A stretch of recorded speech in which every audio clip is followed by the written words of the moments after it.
கிறிஸ்து இயேசுக்குள் அன்புடன் அழைக்கப்பட்ட அன்புக்குரிய சகோதர சகோதரிகளே, தேவன் நம்முடைய வாழ்நாட்டில் மறுபடியும் ஒரு நாளை நமக்கு சேர்த்து கொடுத்து நாம் அனைவரையும் ஒன்று கூடி வர செய்து அவருடைய வேதத்தின் ரகசியங்களையும் அவருடைய அர்த்தங்களையும் நம்முடைய வாழ்க்கைக்கு பிரயோஜனமாக நாம் கற்றுக்கொள்வதற்கு கிருபை தந்து ஒவ்வொரு நாளும் தொடர்ந்து நம்மளை வழிநடத்தி வருகிறார்.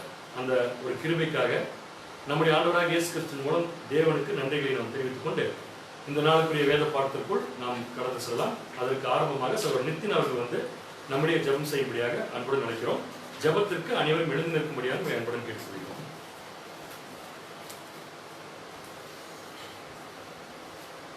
ஜெபம் செய்வோம். வானாதி வானங்களிலே வீற்றிருந்து பூமியில் உள்ள மண்மக்களாய் இருக்கிற எங்கள் ஒவ்வொருவரையும் கண்ணோக்கி பார்த்து இதுகாரும் சத்தியத்தோடும் அன்போடும் எடுத்து வருகிறதான் அன்பின் பரலோக பிதாவே, தேவரே, நம்முடைய நாமத்துக்கே சதா காலங்களிலும் எங்கள் ஆண்டவராக இயேசு கிறிஸ்து மூலமாகவே நாங்கள் துதிகளையும் ஸ்தோத்திரங்களையும் கூட நாங்கள் சகோதர சகோதரர்களாக எடுக்கிறோம்.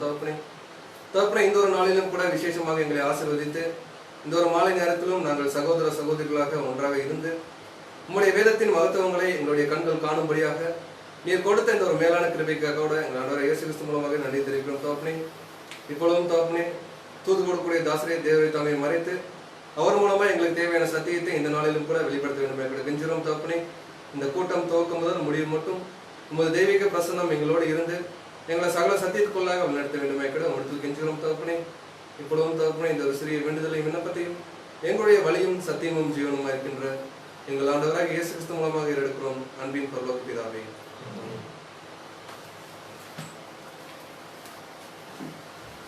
நாம் அனைவரும் அமரலாம். இன்றைய நாளில் கூட தேவன் நமக்கு கிருபையை கொடுக்கக்கூடிய சத்தியத்தின் தலைப்பு கர்த்தருடைய நாள் அப்படிங்கிற ஒரு தலைப்பு. இந்த தலைப்பின் கீழாக வேதம் என்ன சொல்லுகிறது என்பதை பற்றின கருத்துக்களையும் அதனுடைய விளக்கங்களையும் நம்முடைய அன்பு சோர் கார்த்திகேயன் அவர்கள் நம்முடைய தூது கொடுக்கும்படியாக அனைவர் சார்பாகவும் அன்புடன் நினைக்கிறோம்.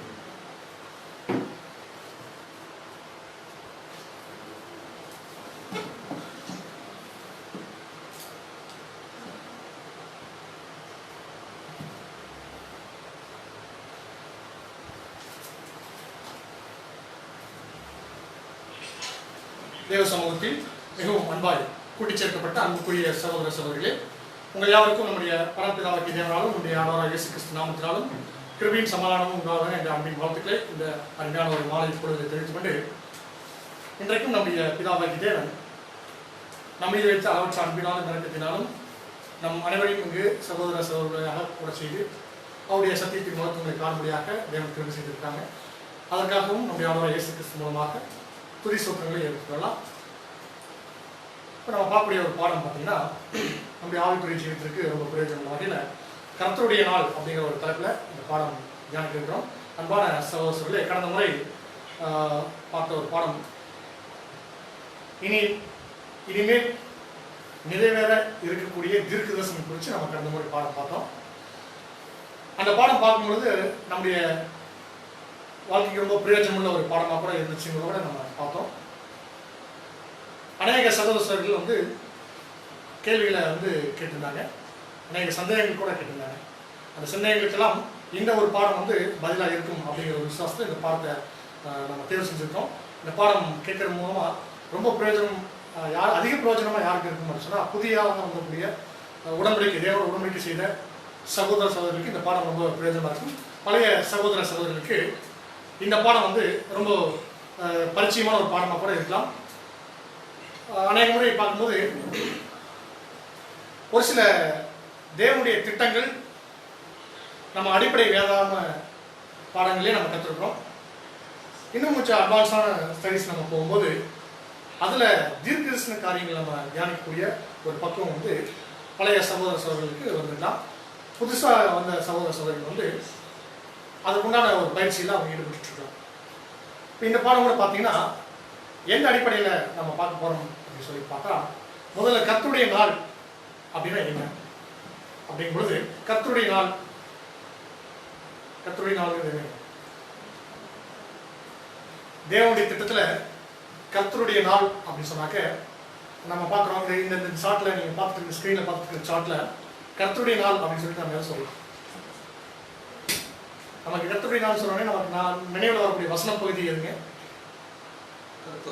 கர்த்தருக்கு ஒரு நாள் அப்படிங்கிறது 1000 வருஷம் போலவும் 1000 வருஷம் ஒரு நாள் போலவும் இருக்கு. யாருக்கு? கர்த்தருக்கு. அப்போ கர்த்தருடைய நாள் அப்படின்போது கர்த்தருக்காக தேவன், கர்த்தர் அப்படின்னு நம்முடைய ஆண்டவராகிய இயேசு கிறிஸ்து இல்லைங்களா? நம்முடைய ஆண்டவராகிய இயேசு கிறிஸ்துக்காக தேவன் கொடுத்திருக்கக்கூடிய ஒரு நாள் இருக்கு. அந்த நாளை குறித்து நம்ம இன்னைக்கு பாடமா பார்க்க போறோம். அன்பான சகோதரர்களே, ரொம்ப விசேஷமா இந்த சார்ட்ல நம்ம புரிஞ்ச ஒரு விஷயம் என்னன்னா, இந்த சார்ட்ல நம்முடைய ஆண்டவராகிய இயேசு கிறிஸ்துக்கு முழுமையா கொடுக்கப்பட்டிருக்கு. தனிப்பட்டதா நாள் தேவன் கொடுத்திருக்கிறாரா அப்படிங்கிறது கூட கேள்வி இருக்கலாம். அது ரொம்ப விசேஷமா முதலாம் உலகம் இருக்கு இல்லைங்களா? முதலாம் உலகம் நம்ம பார்க்குறோம். இந்த முதலாம் உலகம், இந்த முதலாம் உலகத்தை தேவன் யாருக்கு கீழ்படுத்தியிருக்காங்க? ஆமா, தேவ தூதர்களுக்கு கீழ்படுத்தியிருந்தாங்க. அதான் பாவம் செய்த தூதர்கள் எங்க இருந்தாங்கன்னா இந்த முதலாம் உலகத்துல இருந்தாங்க. அது மூலமா அந்த முதலாம் உலகம் அழைக்கப்படுச்சுன்னு பார்க்குறோம். அப்போ இந்த முதலாம் உலகத்தை நம்ம கர்த்தருடைய நாள் அப்படின்னு சொல்லிட்டு நம்ம எக்ஸாக்டா நம்ம எடுக்க முடியுமா அப்படின்னா இல்லை. ரெண்டாவது இப்போ இந்த இரண்டாம் உலகம் இருக்கு. இரண்டாம் உலகத்துடைய காரியங்கள்லாம் இது தேவன் யாருக்கு கீழ்படுத்திருந்தாங்க? இது யாருக்கு கீழே இருந்துச்சு அப்படின்னா இது சாத்தானுடைய உலகமா இருந்துச்சு. சாத்தான் தான் இந்த உலகத்திற்கு பிதாவா இருந்தாங்க கூட நம்ம பார்க்குறோம். அப்போ இந்த நாளையும் நம்ம எப்படி சொல்லப்படுறது அப்படின்னா இது கர்த்தருடைய நாள் அப்படின்னு சொல்லி நம்ம சொல்லப்படுறோம். இப்போ கர்த்தருடைய நாள் நம்ம எங்கிருந்து நம்ம பார்க்குறோம் அப்படின்னு சொன்னா கட்டாயமா அதுக்கடுத்து வரக்கூடிய மூன்றாம் உலகத்தை தான் நம்ம கர்த்தருடைய நாள் அப்படின்னு சொல்லி நம்ம பார்க்குறோம். அதை நம்ம எங்க புரிஞ்சுக்கலாம் அப்படின்னா, இப்போ நம்ம எதை பத்தி பார்க்க போறோம் அப்படின்னா கர்த்தருடைய நாள் எங்கிருந்து ஆரம்பிக்குது அப்படின்னா இந்த ஆண்டவராகிய இயேசு கிறிஸ்துடைய ராஜ்யம் 1874 இருந்து வரக்கூடிய நாட்கள் எல்லாமே கர்த்தருடைய நாள் அப்படின்னு சொல்லி நம்ம நினைவு வச்சுக்கலாம். பாருங்க, நீங்க இந்த பாடத்தை நீங்க எப்படி கவனிக்க வேணும், எப்படி புரிஞ்சுக்க வேணும் அப்படின்னு சொன்னா இயேசு கிறிஸ்துவனுடைய ராஜ்யம், அவருடைய இரண்டாம் வருகை ரெண்டுமே ஒரே புள்ளியிலிருந்து ஆரம்பிக்குது. அந்த ஒரே மையத்திலிருந்து ஆரம்பிக்கப்படுற கரெக்டா எக்ஸாக்டா சொல்லணும்னா 1874 இருந்து கர்த்தருடைய நாள் ஆரம்பமாகுது இல்லைங்களா? இப்போ இந்த 1874 நம்ம புரிஞ்சுக்கிறது நம்முடைய வேதாகமத்துல நம்ம ஆண்டவர் இயேசு கிறிஸ்துவுடைய வருகை, அவருடைய ராஜ்யம், அதான் நம்ம எப்படி சொல்றோம்னா கர்த்தருடைய நாள் அப்படி சொல்றோம். இப்போ இந்த கர்த்தருடைய நாள் 1874 இருந்து ஆரம்பமாயிருக்கு அப்படிங்கிறதுக்கு நம்முடைய வேதாகமத்துல அநேக இடத்துல இருந்து நம்ம இது எப்படி சொல்ல போறோம் அப்படின்னா ப்ரூஃப் கொடுக்கும் இல்லைங்களா? ஸ்கிரிப்சர் ப்ரூஃப் அப்படின்னு சொல்லக்கூடிய வேத வசனங்கள் ஆதாரங்கள் நம்ம கொடுப்போம். என்னென்ன ஆதாரங்கள் இருக்கு? 1874 கர்த்தருடைய நாள் ஆரம்பமாயிருக்கு, அவருடைய ராஜ்யம் ஆரம்பமாயிருக்கு, நம்ம ஆண்டவர் இயேசு கிறிஸ்துடைய வருகை, அவருடைய வருகை 1874 தான் அப்படிங்கிறத நம்ம என்னென்ன ஆதாரங்கள் கொடுக்கலாம், என்னென்ன ஆதாரங்கள் நம்முடைய வேதாகமத்தில் இருக்கு அப்படின்னு சொன்னா 26 ஆதாரங்கள் இருக்கு. 26 ப்ரூஃப் நம்முடைய ஆண்டவர் இயேசு கிறிஸ்துவுடைய வருகை குறிச்சும் அவருடைய ராஜ்யமும் இந்த கர்த்தருடைய நாள் குறித்து நம்முடைய வேதாகமத்தில் 26 இடங்கள்ல இதை குறித்து சொல்லப்பட்டிருக்குது. அதிக உறுதியான தீர்க்கதரிசன வசனங்கள் இதை குறித்து விளக்கிட்டு அதில் நம்ம பார்ப்போம். அடிப்படை வேதாகம வகுப்புல தானியேல் 12ஆம் அதிகாரத்துல நம்ம எடுத்துக்கிறோம். அது ஒரு அருமையான ஒரு ப்ரூஃப், ரூபகாரம், தீர்க்கதரிசனம் சொல்லப்பட்டிருக்கு. எங்க அப்படின்னா 1335 நாள் காத்திரை சேர்க்கிறவன் பாக்கியவான் அப்படி சொல்லப்பட்டிருக்குது. தானியேல் 12ஆம் அதிகாரம் 12ஆம் வசனத்தில் சொல்லப்பட்டிருக்கு.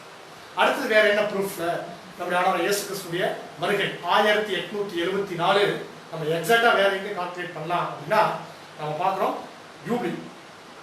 இஸ்ரேல் ஜனங்களுக்கு நம்முடைய பிதாவாகி தேவனால் கொடுக்கப்பட்ட நியாயப்பிரமாண கட்டளையில் கொடுக்கப்பட்டிருக்கிறது இந்த யூப்ளி பிரமாணம்.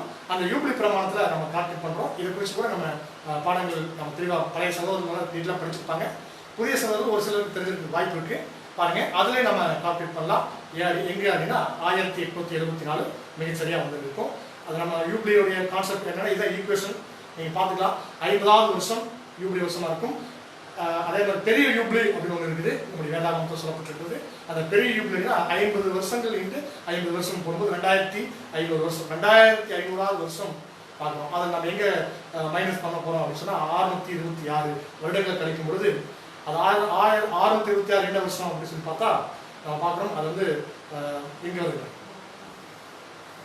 600. இது நம்ம பைபிள் காலக்கணக்கு பேசிக் குரோனாலஜியில் நம்ம இந்த அடிப்படை சத்தியத்தில் நம்ம படிச்சிருப்போம். அந்த 626 எப்படி நம்ம டீட்டெயிலாக பார்க்க போகிறதில்ல. அங்கிருந்து வரும்போது ஒரு ஆதாரம் நமக்கு கிடைக்குது.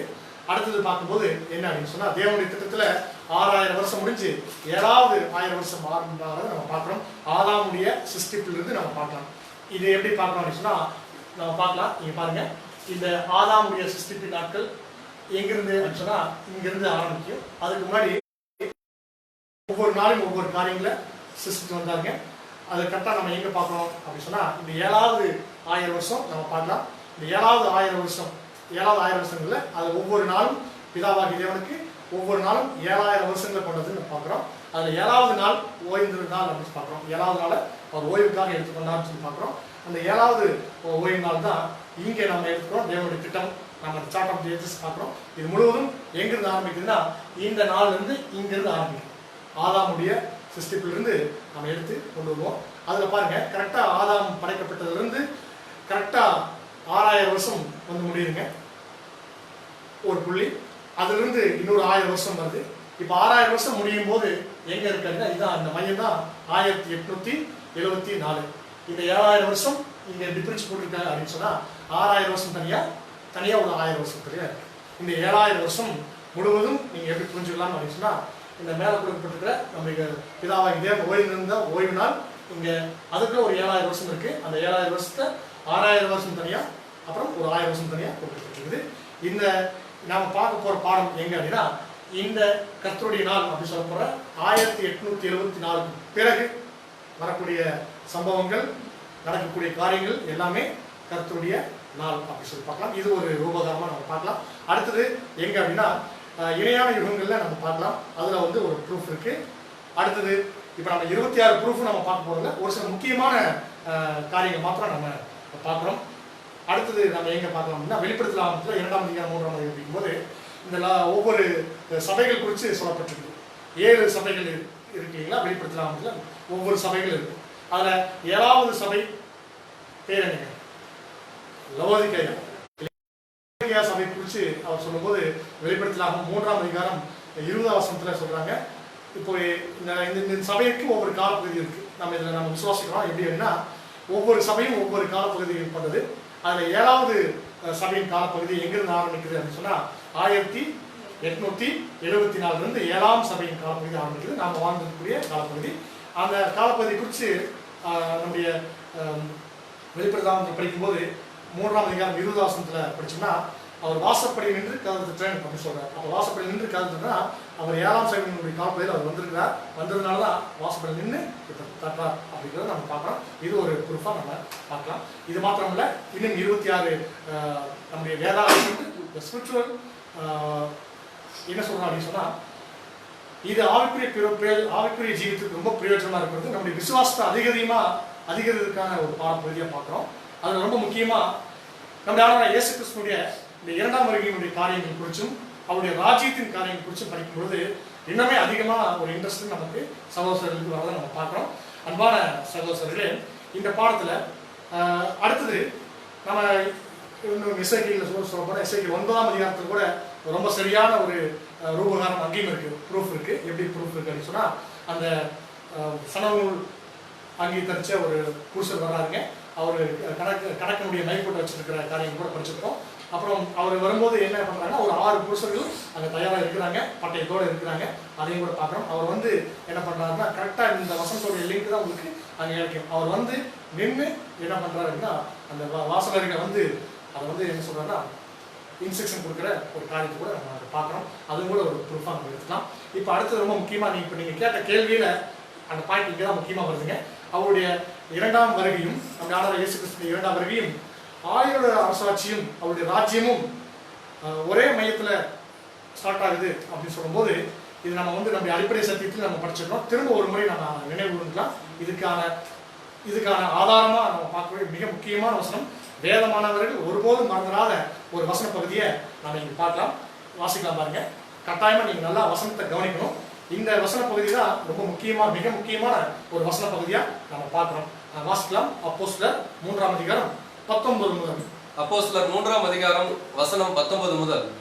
ஆனபடியினாலே கர்த்தருடைய சன்னிதானத்திலிருந்து இளைப்பாறுதலின் காலங்கள் வரும்படிக்கும். பாருங்க, இங்க நீங்க கவனிக்க வேண்டிய ஒரு முக்கியமான பாகம் என்ன அப்படின்னா ஆனபடியினாலே கர்த்தருடைய சன்னிதானத்திலிருந்து இளைப்பாறுதலின் காலங்கள் வரும்படிக்கும். இது முதல் பாகம், இளைப்பாறுதலின் காலம். இளைப்பாறுதலின் காலம் அப்படின்னு சொல்லப்படுறது எது அப்படின்னு சொன்னா இளைப்பாறுதலின் காலம் சொல்லலாம், இல்ல திரும்ப கொடுத்தலின் காலம். என்ன இளைப்பாறுதலின் காலம்? டே ஆஃப் ரெஸ்டரேஷன் அப்படின்னு சொல்லுவாங்க. அதாவது என்னன்னா என்ன விஷயத்தை இழந்து போனோமோ அந்த இழந்து போனது திரும்ப கிடைக்கிறது. ஓகேங்களா? இப்போ எல்லாமே இந்த அடிமைத்தனத்திலிருந்து மீண்டு திரும்ப அந்த பழைய நிலைமைக்கு அந்த சீர்பொருந்தப்பட்ட நிலைமைக்கு திரும்ப வர்றதுக்கான காலங்கள் வரும்படிக்கும். ஓகேங்களா? இப்போ இளைப்பாறுதலின் காலம் வரும்படிக்கும் ஒண்ணு. ரெண்டாவது, முன்னே குறிக்கப்பட்ட இயேசு கிறிஸ்துவை அவர் உங்களிடத்தில் அனுப்பும்படிக்கும். இந்த ரெண்டையுமே ஒரே விஷயமா சொல்லப்படுது. இப்ப நீங்க கேட்ட கேள்விக்கான பதில் எங்க இருக்கு அப்படின்னு சொன்னா, இந்த இளைப்பாறுதலின் காலங்கள் வரும்படிக்கும் முன்னே குறிக்கப்பட்ட இயேசு கிறிஸ்துவை அவர் யாருன்னா பிதாவாகி தேவன் உங்களிடத்தில் அனுப்பும்படிக்கும். அப்ப இயேசு கிறிஸ்து வர்றதும் இளைப்பாறுதலின் காலங்கள் இந்த பூமிக்கு வர்றதும் ரெண்டு காரியம். இளைப்பாறுதலின் காலங்கள் அப்படிங்கும் போது அவருடைய ராஜ்யம் சொல்றோம், அவருடைய வருகை, அவர் வர்றதும் அவருடைய ராஜ்யமும் ஒரே மையத்தில் இருக்கிறத இந்த வசன பகுதி நமக்கு ரொம்ப தெளிவா விளக்கும். இந்த வசனத்தை நீங்க ஒருபோதும் மறந்துடக்கூடாது. அப்படி தொடர்ச்சி வாசிங்க. 20வது வசனம், உங்கள் பாவங்கள் நிவர்த்தி செய்யப்படும் பொருட்டு நீங்கள் மனம் திரும்பி குணப்படுங்கள். உலகத் தோற்றம் முதல் தேவன் தம்முடைய பரிசுத்த தீர்க்கதரிசிகள் எல்லாருடைய வாக்கினாலும். இந்த 21வது வசனத்தை நல்லா கவனிச்சுக்கணும். உலகத் தோற்றம் முதல் தேவன் தம்முடைய பரிசுத்த தீர்க்கதரிசிகள் எல்லோருடைய வாக்கினாலும் உரைத்தவைகள் எல்லாம் நிறைவேறி தீரும் காலங்கள் வரும் அளவும் பரலோகம் அவரை ஏற்றுக்கொள்ள வேண்டும். இப்ப என்ன ஒரு விஷயத்தை இங்க சொல்லப்படுது அப்படின்னா, இப்ப தீர்க்கதரிசிகள் அநேக தீர்க்கதரிசிகள் இந்த கர்த்தருடைய நாளை குறித்து சொல்லிக்கிறாங்க. பழைய ஏற்பாடு காலத்துல இருந்து பார்க்கும்போது அநேக தீர்க்கதரிசி இந்த கர்த்தருடைய நாளை குறித்து சொல்லிக்கிறாங்க.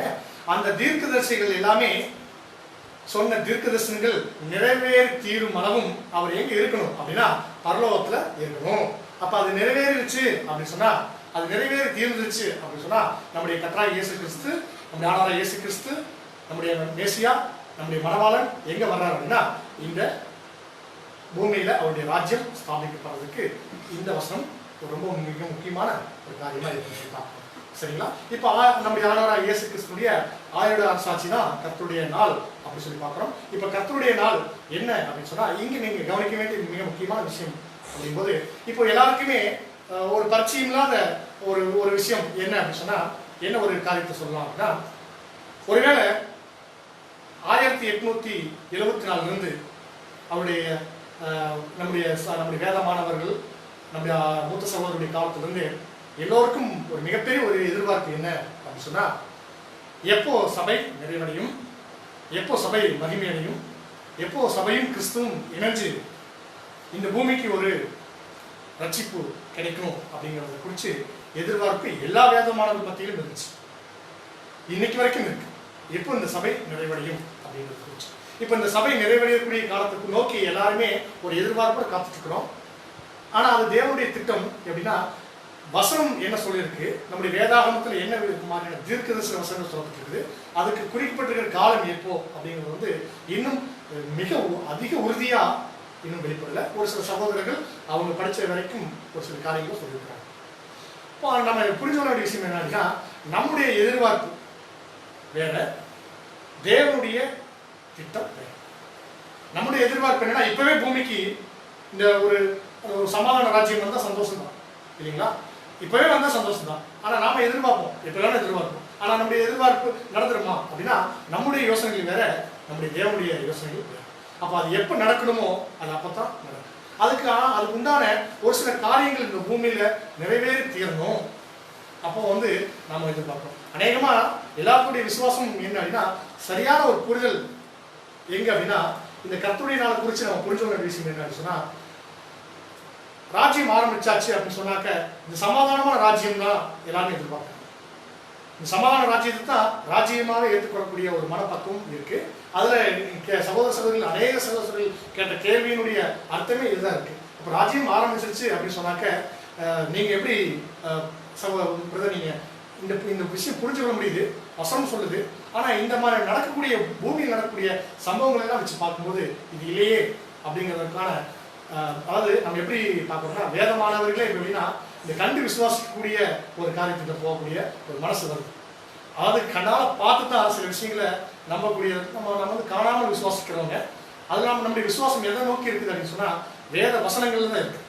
பைபிள் வசனங்கள், பைபிள் கொடுக்கப்பட்டிருக்கக்கூடிய காரியங்கள் என்ன இருக்கு, வேத வசனங்கள், தீர்க்க தரிசனங்கள் எப்படி கொடுக்கப்பட்டிருக்குது அப்படின்னா, இப்ப பாருங்க, நம்ம ஆனாலும் இயேசு கிறிஸ்துனுடைய இந்த ராஜ்யத்தின் காரியங்களை, அவருடைய வருகையை நம்ம எப்படி சொல்லுவோம் அப்படின்னா 3 பாகமா நம்ம பிரிச்சு பார்க்கணும் இல்லைங்களா? இப்ப இந்த 3 பாகம் 3 நிலைகளா இருக்கு, 3 ஸ்டேஜஸ் இல்லைங்களா? அதுல ஒவ்வொரு ஸ்டேஜ் ஒவ்வொரு காலப்பகுதி அடையப்படுது.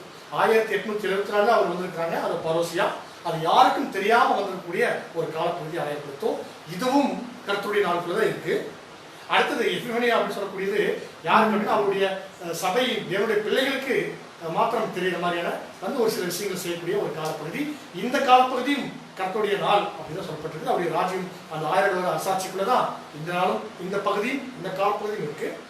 அது மாத்திரமல்ல, கடைசியா இருக்கக்கூடிய அந்த அப்போகலிப்சிஸ் அப்படின்னு சொல்றது முழுமையா தன்னை வெளிப்படுத்தி காட்டக்கூடிய ஒரு காலப்பகுதி. ஒட்டுமொத்த உலக ஜனங்களும் அறிந்து கொள்ளும்படியா ராஜ்யம் நடக்கும் இந்த காலப்பகுதி. அநேகமா எல்லோருமே எதை சொல்றாங்க அப்படின்னு சொன்னா, எதை நினைச்சிட்டு இருக்காங்க, எதிர்பார்க்கறாங்க அப்படின்னா இந்த காலப்பகுதி அப்போகலிப்சிஸ் இதைத்தான் வந்து தேவனுடைய ராஜ்யமா ஏற்றுக்கொள்ளக்கூடிய. ஆனா அது மாத்திரமல்ல, கர்த்தருடைய நாள் இது வந்து இது 3வது ஸ்டேஜ் தான். அதுக்கு முன்னாடி 2 ஸ்டேஜ் இருக்கு. இப்ப நம்ம சரியா சொல்லணும்னா நம்ம எந்த ஸ்டேஜ் இருக்குங்க? எபிஃபனியா 2வது ஸ்டேஜ்ல இருக்கிறோம். இப்ப பாருங்க, நம்ம பார்க்கக்கூடிய காலப்பகுதியில ஏன் இந்த மாதிரி அப்படின்னு சொன்னா என்ன மாதிரி அப்படின்னா, இப்போ தீமையும் இருக்கு நன்மையும் இருக்கு. இப்போ நம்முடைய ஆண்டவர் இயேசு கிறிஸ்து 2ஆம் வருகையில் வந்தா அப்ப இருந்து நன்மை தானே இருக்கணும், தீமையே இருக்கக்கூடாது, தீமைகள் எல்லாமே ஒழிஞ்சிருக்கணுமே அப்படின்னு சொல்றது வந்து அது 3வது ஸ்டேஜ்ல தான். அதுல இருந்து 3வது ஸ்டேஜ் கூட சொல்ல முடியாது. இன்னும் சொல்லணும்னா தேவனுடைய ராஜ்யம் 1000 வருட அரசாட்சியோட நிறைவுக்கு அப்புறம் தான் இந்த பூமியிலிருந்து தீமை முழுவதும் அழைக்கப்பட்ட ஒரு காலப்பகுதிக்கு நம்ம போவோம். அதுக்கு முன்னாடி என்ன அப்படின்னா, தேவனுடைய திட்டமே எப்படி இருக்கு அப்படின்னு நீங்க நல்லா கவனிச்சு பார்த்தீங்கன்னா, இந்த சார்ட்ல நீங்க நல்லா புரிஞ்சுக்கணும். ஒவ்வொரு காலகட்டமும் நம்ம இதுல எப்படி இருக்குன்னா, இந்த சார்ட்ல நம்ம புரிஞ்சுக்க வேண்டிய விஷயம் என்னன்னா, ஒவ்வொரு யுகங்கள் ஒவ்வொரு உலகங்கள் இருக்கு. பாருங்க, நம்ம 1ஆம் உலகம் அப்படி எடுத்துக்கலாம். அந்த 1ஆம் உலகத்துல 2ஆ பிரிக்கலாம். 1ஆம் உலகத்தை தேவனுடைய திட்டத்துல 1ஆம் உலகத்தை நம்ம 2ஆ பிரிக்கலாம். இதுக்கு முன்னாடி இருக்கீங்களா எப்படி 2ஆ பிரிக்கலாம்? 1ஆம் உலகத்தை அப்படி சொன்னா, உலக தோற்றம் சிருஷ்டிப்பின் காரியங்கள் இருந்து ஆதாம் படைக்கப்பட்ட வரைக்கும் ஒரு பாட்டை வைக்கலாம். ஆதாம் படைக்கப்பட்டதிலிருந்து ஜலப்பிரளை வரைக்கும் 2 பாட்டை வைக்கலாம். இல்லைங்களா? இந்த சார்ட்ல வந்து உங்களுக்கு ஒரு பாகமே இருக்கா. நாம எங்க இருந்து எடுத்துக்குவோம் அப்படின்னு சொன்னா, பாருங்க, இது ஒரு பாகம் வந்து மேல நமக்கு இருக்கும். சிருஷ்டிப்பின் நாட்கள் வந்து மேல இருக்கு. இல்லைங்களா? 2ஆம் உலகத்தை வந்து நம்ம எப்படி பிரிக்கலாம் அப்படின்னா, 3 யுகங்களா பிரிக்கலாம். ஒன்று முற்பிதாக்களின் யுகம், அப்புறம் வந்து யூத யுகம், அப்புறம் வந்து சுவிசேஷ யுகம். இந்த ஒவ்வொரு யுகமே ஒன்னோடு ஒன்று ஓவர்லாப்பிங்ல இருக்குது. அதே மாதிரி பாருங்க, உலகங்களும் ஒன்னோடு ஒன்று ஓவர்லாப்பிங் இருக்கு. 1ஆம் உலகம் 2ஆம் உலகத்துக்குள்ள இருக்கும். அதே மாதிரி அதுக்குள்ள இருக்கிற யுகத்துக்குள்ள பார்த்தீங்கன்னா ஒவ்வொரு யுகங்களும் ஒவ்வொரு யுகத்தோட ஓவர்லாப்பிங் இருக்கிறது நம்ம பார்க்கலாம். இதுதான் தேவனுடைய திட்டமாக இருக்கு. ஒரு யுகம் எப்படி இருக்கு அப்படின்னு சொன்னா பாருங்க, இப்போ இது 1ஆம் உலகம் முடிஞ்சு 2ஆம் உலகம் ஆரம்பிக்கும் போது அதுக்குள்ள ஒரு ஓவர்லாப்பிங் பீரியட் இருக்கு. அடுத்தது பாத்தீங்கன்னா இந்த முற்பிதாக்களின் யுகம். இதை நீங்க ரொம்ப சரியா சொல்லணும் அப்படின்னு சொன்னா, ஒரு யுகத்தினுடைய ஆரம்பம் ஒன்று இருக்கும், யுகத்தினுடைய முடிவு ஒன்று இருக்கும். ஒரு யுகத்துடைய முடிவும் இன்னொரு யுகத்துக்கு அது ஆரம்பமா இருக்கும். ஒரு யுகத்தினுடைய முடிவும் இருக்கும், இன்னொரு யுகத்தினுடைய ஆரம்பமும் இருக்கும். கரெக்டுங்களா? இப்போ நீங்க கவனிக்க வேண்டிய விஷயம் என்னன்னா, இப்போ இது எக்ஸாம்பிள் நீங்க இந்த பாட்டு எடுத்துக்கங்க. எங்க எடுக்கலாம் அப்படின்னா, இப்போ இந்த யூத யுகத்தை எடுத்துக்கங்க. யூத யுகத்துடைய முடிவும் சுவிசேஷ யுகத்தினுடைய ஆரம்பமும் இருக்கும். இப்போ இந்த சார்ட் ஆஃப் தி டெஸ்ட்ல நம்ம இந்த சார்ட் எல்லாத்துடைய வீடுகளும் இருக்கும். நீங்க எடுத்து கையில் வச்சு கூட நீங்க பார்க்கலாம். முக்கியமா என்ன பகுதினா, இந்த ஓவர்லாப்பிங் பீரியட் இருக்குங்களா, இந்த ஓவர்லாப்பிங் பீரியடை நம்ம அண்டர்ஸ்டாண்ட் பண்றது தான் நம்முடைய புரிதல் அங்கதான் இருக்கு. நம்ம அங்கதான் முக்கியமா அண்டர்ஸ்டாண்ட் பண்ணிக்கணும். என்ன அப்படின்னா, ஒரு யுகத்தினுடைய முடிவு ஆரம்பம் நம்முடைய வேத வசனம் எப்படி சொல்லுது அப்படின்னு சொன்னா, அறுப்பு உலகத்தின் முடிவு, அறுப்பு உலகத்தின் முடிவு. இது நீங்க உலகத்தின் முடிவு விட யுகத்தின் முடிவு அப்படின்னு சொன்னா அந்த வசனத்தை இன்னும் சரியா புரிஞ்சுக்க முடியும். யுகத்தின் முடிவு பாருங்க, இந்த ஓவர்லாப்பிங் நான் திரும்ப ஒரு சொல்றேன். ஒரு யுகத்தினுடைய முடிவு வேலையும் நடக்கும், அதே சமயத்துல மறு யுகத்தினுடைய ஆரம்ப வேலையும் நடக்கும். கரெக்டுங்களா? இப்ப அந்த மாதிரி தான் நம்முடைய ஆண்டவராகிய இயேசு கிறிஸ்துனுடைய ராஜ்யம் ஆரம்பிக்கும் போது என்ன ஆயிருக்குன்னா, அப்ப நம்ம என்ன புள்ளியை நம்ம சொல்றோம் அப்படின்னா, இங்கதான் ஆரம்பிக்கும் 1874. அங்க யூத யுகம் சுவிசேஷ யுகம் முடிஞ்சிருச்சா அப்படின்னா, சுவிசேஷ யுகம் எது வரைக்கும் இருக்கு அப்படின்னா, நீங்க கவனிங்க, இதுதான் சுவிசேஷ யுகம் வந்துட்டு இருக்கு. இங்க இருந்து அப்படியே இது வரைக்கும் போகும். ஆனா நம்ம பாக்குறோம், நம்ம என்னன்னா இந்த பாகம் இங்கே தான் முடியுது. இந்த முதல் லைனுக்கும் ரெண்டாவது லைனுக்கும் நடுவில் இருக்கக்கூடிய இந்த இடைப்பட்ட காலப்பகுதி.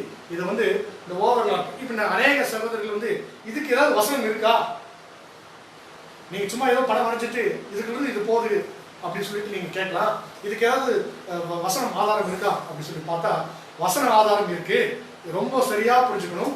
ஆல்மோஸ்ட் தீர்க்கதரிசி இந்த காலகட்டங்களை குறித்து ரொம்ப சரியா சொல்றாங்க. இந்த வசனத்தை நீங்க நல்லா ஒவ்வொரு வார்த்தையும் நீங்க நல்லா கவனிக்கணும். வாசிங்க. ஆமோஸ் 9ஆம் அதிகாரம் 13ஆம் வசனம். ஆமோஸ் 9ஆம் அதிகாரம் 13வது வசனம்.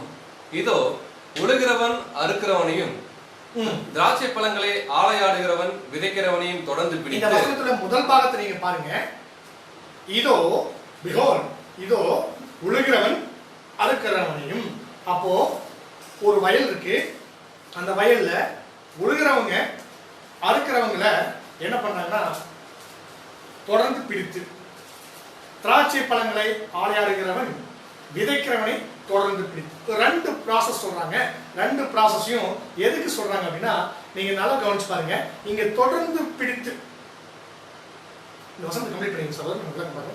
இதோ உழுகிறவன் அறுக்கிறவனையும் திராட்சை பழங்களை ஆலையாடுகிறவன் விதைக்கிறவனையும் தொடர்ந்து பிடித்து பர்வதங்கள் திராட்சரசமாய் வடிகிறதும் மேடுகள் எல்லாம் கரைகிறதுமான நாட்கள் வரும் என்று கர்த்தர் சொல்கிறார். அப்போ என்ன வருது அப்படின்னா ஒரு பர்வதங்கள் திராட்சை ரசமாய் வடிகிறதும் மேடுகள் எல்லாம் கரைகிறதுமான நாட்கள் வரும் என்று கர்த்தர் சொல்றார். இப்போ ஒரு நாள் வருது. அந்த நாள்ல இந்த ப்ராசஸ் நடக்கும் அப்படின்னு சொல்றாங்க. இப்போ இந்த தொடர்ந்து பிடித்து அப்படிங்கறத மாத்திரம் ஏன் இங்க கட்டம் கட்டிருக்கீங்கன்னா நம்ம கவனிக்க வேண்டியதுன்னா இங்கிலீஷ்ல பாத்தீங்கன்னா அது எப்படி கொடுத்துருப்பீங்கன்னா இங்கிலீஷ்ல நீங்க எந்த டிரான்ஸ்லேஷன் பாத்தீங்கன்னா ஓவர் டேக் அப்படின்னு கொடுத்துருக்கு.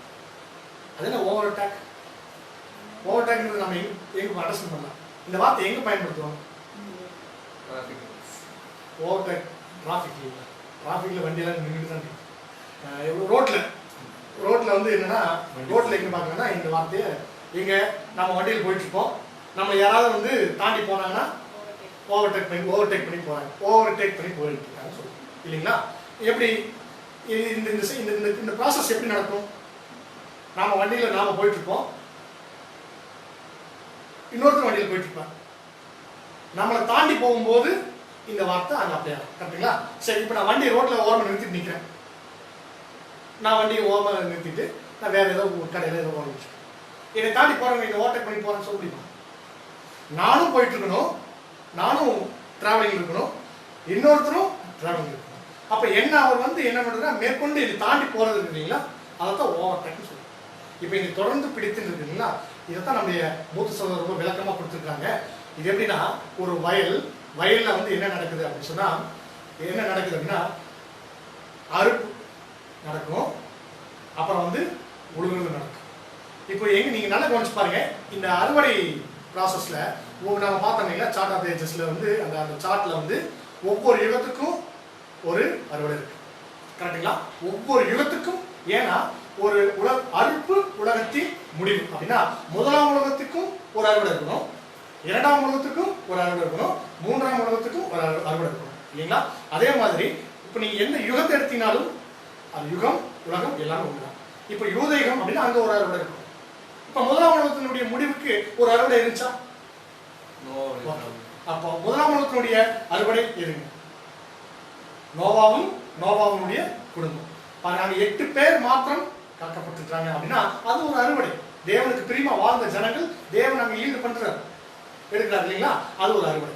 இப்ப யூதயுகத்துல வந்து முடியும் போது அங்க ஒரு அறுவடை எங்க இருந்து எங்க முடியுது அப்படின்னா அந்த 12 யாக்கோபுடைய குமாரர்கள் 12 பேர். ஓகேங்களா? இப்போ அதே மாதிரி அந்த கரெக்டா இந்த முற்பதாக முடியும். இப்போ யூதயுகம் முடியும் போது அங்க ஒரு 12 பேர் கரெக்டா ஒரு அறுவடை வரும். நம்ம யாராவது இயேசு கிறிஸ்துல வந்து முதல் பலனா இருந்தாலும் நம்ம பார்ப்போம். கரெக்டா வந்து ஒவ்வொரு யுகம் முடியும் போது அங்க ஒரு அறுவடை நடக்கும். இப்போ எப்படி ஒரு யுகம் முடியும் போது சுவிசேஷ யுகம் முடியும் போது அங்க ஒரு அறுவடை இருக்கும். அங்க எத்தனை பேர் வருவாங்க? சுவிசேஷ யுகம் முடியும் பொழுது அங்க ஒரு அறுவடை இருக்கு. அங்கே ஒரு அறுவடை இருக்கீங்களா? அந்த அறுவடையில 1,40,000 பேர் வருவாங்க. சபை கொடுப்பாங்க முழுவதும் அங்க அறுவடை செய்வாங்க. இது வந்து யுகத்தினுடைய முடிவு. இப்ப அதே யுகத்தினுடைய ஆரம்பம் பார்க்கும்போது நீங்க என்னன்னா அந்த ஆரம்ப ப்ராசஸ் அந்த யுகம் அந்த உலகம் ஆரம்பிக்கிறதுக்கு ஒரு ஸ்டார்டிங் ப்ராசஸ் ஒன்று இருக்கு. அதைத்தான் இங்க நீங்க பார்க்கலாம். இந்த நீங்க ஸ்கிரீன்ல பார்த்துக்கிற பிக்சர் இருக்கீங்களா? ஒரு விவசாயத்துல இருக்கிறது நீங்க அப்படியே இங்க எக்ஸாம்பிளா கொடுக்கப்பட்டிருக்கு. நீங்க கவனிச்சுங்க. இப்ப இந்த உழுகிறது இது ஆரம்பம், அறுவடை முடிவு. இப்போ ஒரு ஒரு ஒரு வயல் இருக்குன்னா அந்த வயல்ல அறுவடை நடக்கும்போது அந்த வயல்ல வந்து அந்த அந்த அந்த வெள்ளாமை நிறைவடைஞ்சுன்னு அர்த்தம், இதோட முடிவு அர்த்தம். இங்க ஆரம்பம் ஆகுதுன்னு அர்த்தம் இல்லைங்களா? இப்போ உழுகிறவன் அறுக்கிறவனை ஓவர்டேக் பண்றாங்க அப்படின்னா எப்படிப்பட்ட காலப்பகுதி இந்த காலப்பகுதி அப்படின்னா, ஒரு யுகத்துல ஒரு யுகம் முடியுது அறுவடைங்கிற ப்ராசஸ், ஒரு யுகம் ஆரம்பிக்குது இந்த ப்ராசஸ். சரிங்களா?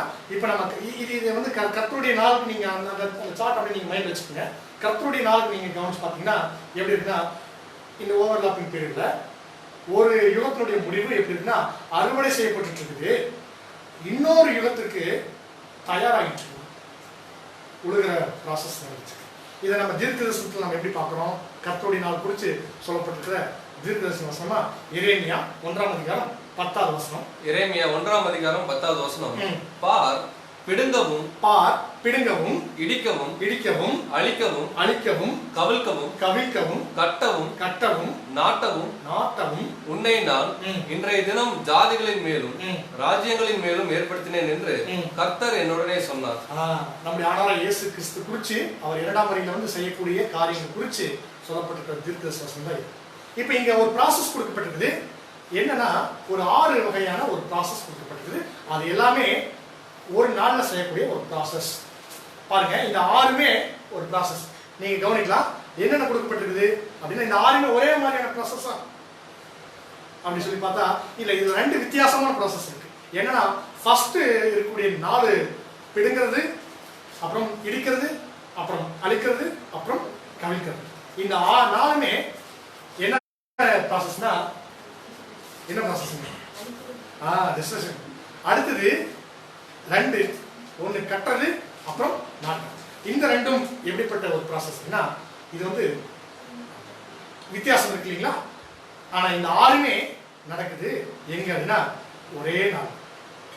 அதான் நம்முடைய ஆண்டவராகிய இயேசு கிறிஸ்துவின் 1000 சாட்சியில முதல்ல நடக்குது. என்னன்னா இந்த பிடுங்கிறது, இடிக்கிறது, அழிக்கிறது, கவிழ்க்கிறதுன்னா பழைய யுகம், பழைய உலகம், அவருடைய ராஜ்யத்தை ஸ்தாபிக்கிறதுக்கு முன்னாடி ஏற்கனவே இருக்கக்கூடிய சாத்தானுடைய ராஜ்யத்தை ஒரு முடிவுக்கு கொண்டு வரணும். அந்த முடிவுக்கு கொண்டு வரக்கூடிய ப்ராசஸ் இருக்கு. அதே சமயத்துல என்ன அப்படின்னா, அடுத்தது ஆசீர்வாதமான ஒரு உலகம் ஆரம்பமாகுது. அதுக்கான ஆயத்தப்பணியும் இங்க இருக்கிறது. இந்த 2மே ஒன்னோட ஒண்ணு மிங்கிளாய் இருக்கு. இந்த ஒன்னோட ஒண்ணு மிங்கிளாய் இருக்கிறது என்ன, இப்போ தீமையும் இருக்கு, அதே சமயத்துல ஆசீர்வாதம் இருக்கு. இப்ப யாருக்கு இங்க ஆசீர்வாதம், யாருக்கு இங்க தீமை? ஆசீர்வாதம் யாருக்கு, அழிவு யாருக்கு அப்படின்னு சொன்னா, இப்ப இங்க தேவனுடைய பிள்ளைகளுக்கு ஆசீர்வாதம், தேவனுடைய ராஜ்யத்தை விரும்புறவங்களுக்கு ஆசீர்வாதம். ஓகேங்களா? இது அந்த கண்ணோட்டத்தில் நீங்க பார்க்கணும். இப்போ உலக ஜனங்களுக்கு, உலகத்தினுடைய ராஜ்யங்களுக்கு இது ஆசீர்வாதமா அப்படின்னா அது அழிவு நோக்கி போயிட்டு இருக்கு. ஓகேங்களா? அப்போ எங்க அப்படின்னா இது உழுகிற ப்ராசஸ். 5ம் 6ம் கட்டுறதும் நாட்டுறதும் உழுகிற ப்ராசஸ். 1, 2, 3, 4 இந்த 4 ப்ராசஸும் எப்படி இருக்குன்னா அறுக்கிற ப்ராசஸ். சரிங்களா? ஒரு வயல்ல இந்த 2மே நடக்கும். இதைத்தான் நம்ம இங்க புரிஞ்சுக்கணும். இப்போ இந்த மாதிரி 2மே தீமையும் இருக்கும், நன்மையும் இருக்கும் அப்படிங்கிறதுக்கு வசன பகுதி, வசன ஆதாரம் நம்ம எங்க வாசிக்கலாம் அப்படின்னா, ஆமோஸ் தீர்க்கதரிசனம் 5ஆம் அதிகாரம் 18-19 வசனம் வாசிக்கலாம். ஆமோஸ் 5ஆம் அதிகாரம் வசனம் 18 முதல். கர்த்தருடைய நாளை விரும்புகிறவர்களுக்கு ஐயோ, அதனாலே உங்களுக்கு என்ன உண்டு? கர்த்தருடைய நாள் வெளிச்சமா இராமல் அந்தகாரமா இருக்கும். சகோதரர்கள் குறிப்பிட்டு சொல்லும்போது கூட இந்த வசனத்தை தான் குறிப்பிட்டு சொன்னாங்க. என்ன வசனம் அப்படின்னா, பாருங்க, கர்த்தருடைய நாளை விரும்புகிறவர்களுக்கு ஐயோ, அதனால் உங்களுக்கு என்ன உண்டு? இப்போ கர்த்தருடைய நாளை விரும்புறது யாருங்க? தேவனுடைய பிள்ளைகள். பாருங்க, நாம தான் வந்து விரும்புறோம். அப்ப நமக்கு ஐயோ. அப்புறம் அடுத்து தொடர்ந்து என்ன இருக்குன்னா, அதனால் உங்களுக்கு என்ன உண்டு, ஏன் விரும்புறீங்க, அதுல உங்களுக்கு என்ன கிடைக்குது அப்படிங்கிற மாதிரி தான் இந்த வசன பகுதி நீங்க மேலோட்டமா படிக்கும்போது இருக்கு. இதை குறித்து நீங்க ஆராய்ச்சி உட்படுத்தி நீங்க பார்க்கும்போது என்னன்னா, ஏன் பிராக்கெட் போட்டிருக்கிறேன் அப்படிங்கிறது கூட நீங்க கவனிச்சு பார்க்கணும். பொதுவாக வசனத்துல பிராக்கெட் போட்ட என்ன அர்த்தங்க, அது வந்து சேர்க்கப்பட்டது, அது மூலப்பிரதியில இல்லைன்னு அர்த்தம். ஓகேங்களா? இப்ப பாருங்க, ஐயோ இல்ல, அதனால் உங்களுக்கு என்ன உண்டு இல்ல. ஓகேங்களா? கர்த்தருடைய நாளை விரும்புகிறவர்களுக்கு அப்படின்ட்டு இதை மட்டும் விட்டு நீங்க படிச்சு பாருங்க. இப்போ படிங்க சகோதரர் 18 வசனமா.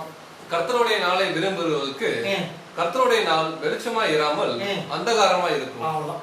கர்த்தருடைய நாளை நீங்க விரும்புறீங்களா அப்படின்னா, விரும்புறதுன்னா என்னன்னா அதை பத்தி நீங்க தெரிஞ்சுக்கணுமா அப்படின்னா என்னன்னா அது எப்படி இருக்கும் அப்படின்னா அது அந்தகாரமா இருக்கும். அந்தகாரமா இருக்குமா என்ன அப்படிங்கறத குறித்து அநேக வசன பகுதி நம்ம பின்னாடி பார்க்க போறோம். நிறைய தீர்க்கதரிசிகள் இந்த கர்த்தருடைய நாளை குறித்து சொல்லியிருக்காங்க. அது இப்போ இந்த கர்த்தருடைய நாளுக்கு ஒரு சின்ன ஒரு ஓமை இதே ஆமோஸ் தீர்க்கதரிசி கொடுத்துருக்காங்க 19ஆம் வசனத்துல. 19ஆம் வசனம் வாசிக்கும் போது நல்லா கவனிங்க. இது ஒரு அடையாளமா ஒரு உதாரணமா கொடுக்கப்பட்ட ஒரு வசன பகுதி. எதுக்கு அப்படின்னா கர்த்தருடைய நாளுக்கு. ஆமோஸ் 5ஆம் அதிகாரம் 19ஆவது வசனம். சிங்கத்துக்கு தப்பினவனுக்கு கரடி எதிர்பட்டது போலவும் அல்லது வீட்டுக்குள்ளே வந்து சோரின் மேல் தன் கையை வைத்த போது பாம்பு அவனை கடித்தது போலவும் இருக்கும். இது ஒரு அருமையான ஒரு உதாரணம். என்ன உதாரணம் அப்படின்னா கர்த்தருடைய நாள் குறித்து சொல்லப்பட்டிருக்கிற ஒரு உதாரணம். அது எப்படி இருக்கும் அப்படின்னா ஒரு மனுஷன் இருக்காரு, ஒருத்தர் இருக்காரு. அந்த மனுஷன் என்ன பண்றாருன்னா சிங்கத்துக்கு தப்பினா அவர் எங்க இருந்து நான் சிங்கத்துக்கு இருந்து தப்பிச்சிட்டேன் அப்படின்னா அந்த மனுஷன் ஆபீஸ்ல இருக்க முடியுமா, கம்பெனில இருந்து தான் சொல்ல முடியுமா, இல்ல ஒரு வேலையா டிபார்ட்மெண்ட் ஸ்டோர் போயிருந்தாரு போன இடத்துல சிங்கத்துக்கு தப்பிச்சிட்டாரு அப்படின்னு சொல்ல முடியும். அப்ப அவர் எங்க இருந்திருக்கணும்னா சிங்கமெல்லாம் எங்க இருக்குமோ அங்க இருக்கணும். அப்படின்னா வனாந்திர பகுதியில் இருக்கணும். இப்ப தீர்க்கதரிசனம் எல்லாமே நம்ம சொல்றோம் அது சுய தோற்றமான பொருளை உடையது அல்ல. ஓகேங்களா? இப்ப சிங்கத்துக்கு தப்பிச்சு வந்த மனுஷன் இப்ப என்ன பண்றாருன்னா கரடிக்கு மாட்டிட்டார். சரிங்களா? இப்ப கரடிக்கு மாட்டிட்டு அடுத்து என்ன பண்றாருன்னா கரடிட்டு இருந்து தப்பிச்சு என்ன பண்றாருன்னா ஒரு வீடு யாரோட வீடா இருக்குன்னா அவரோட வீடா தான். ஓகேங்களா? இப்ப வீட்டுக்கு வந்துட்டா என்னன்னா ஒரு வீடு ஒரு பாதுகாப்பான ஒரு சூழ்நிலை இல்லைங்களா? இப்ப பாதுகாப்பான சூழ்நிலை இங்க என்ன இருக்காது, சிங்கம் இருக்காது, கரடி இருக்காது. ஓகேங்களா? அப்ப பாதுகாப்பா ஒரு உணர்ற நேரத்துல என்ன பண்றாருன்னா அப்பாரா அப்படின்னு சொத்து கை வைக்கும்போது என்ன கிடைச்சிருக்கு, பாம்பு கிடைக்கும். ஓகேங்களா? இதைத்தான் இது கர்த்தருடைய நாளுக்கு ஒரு உதாரணமா கொடுத்துருக்குறாங்க.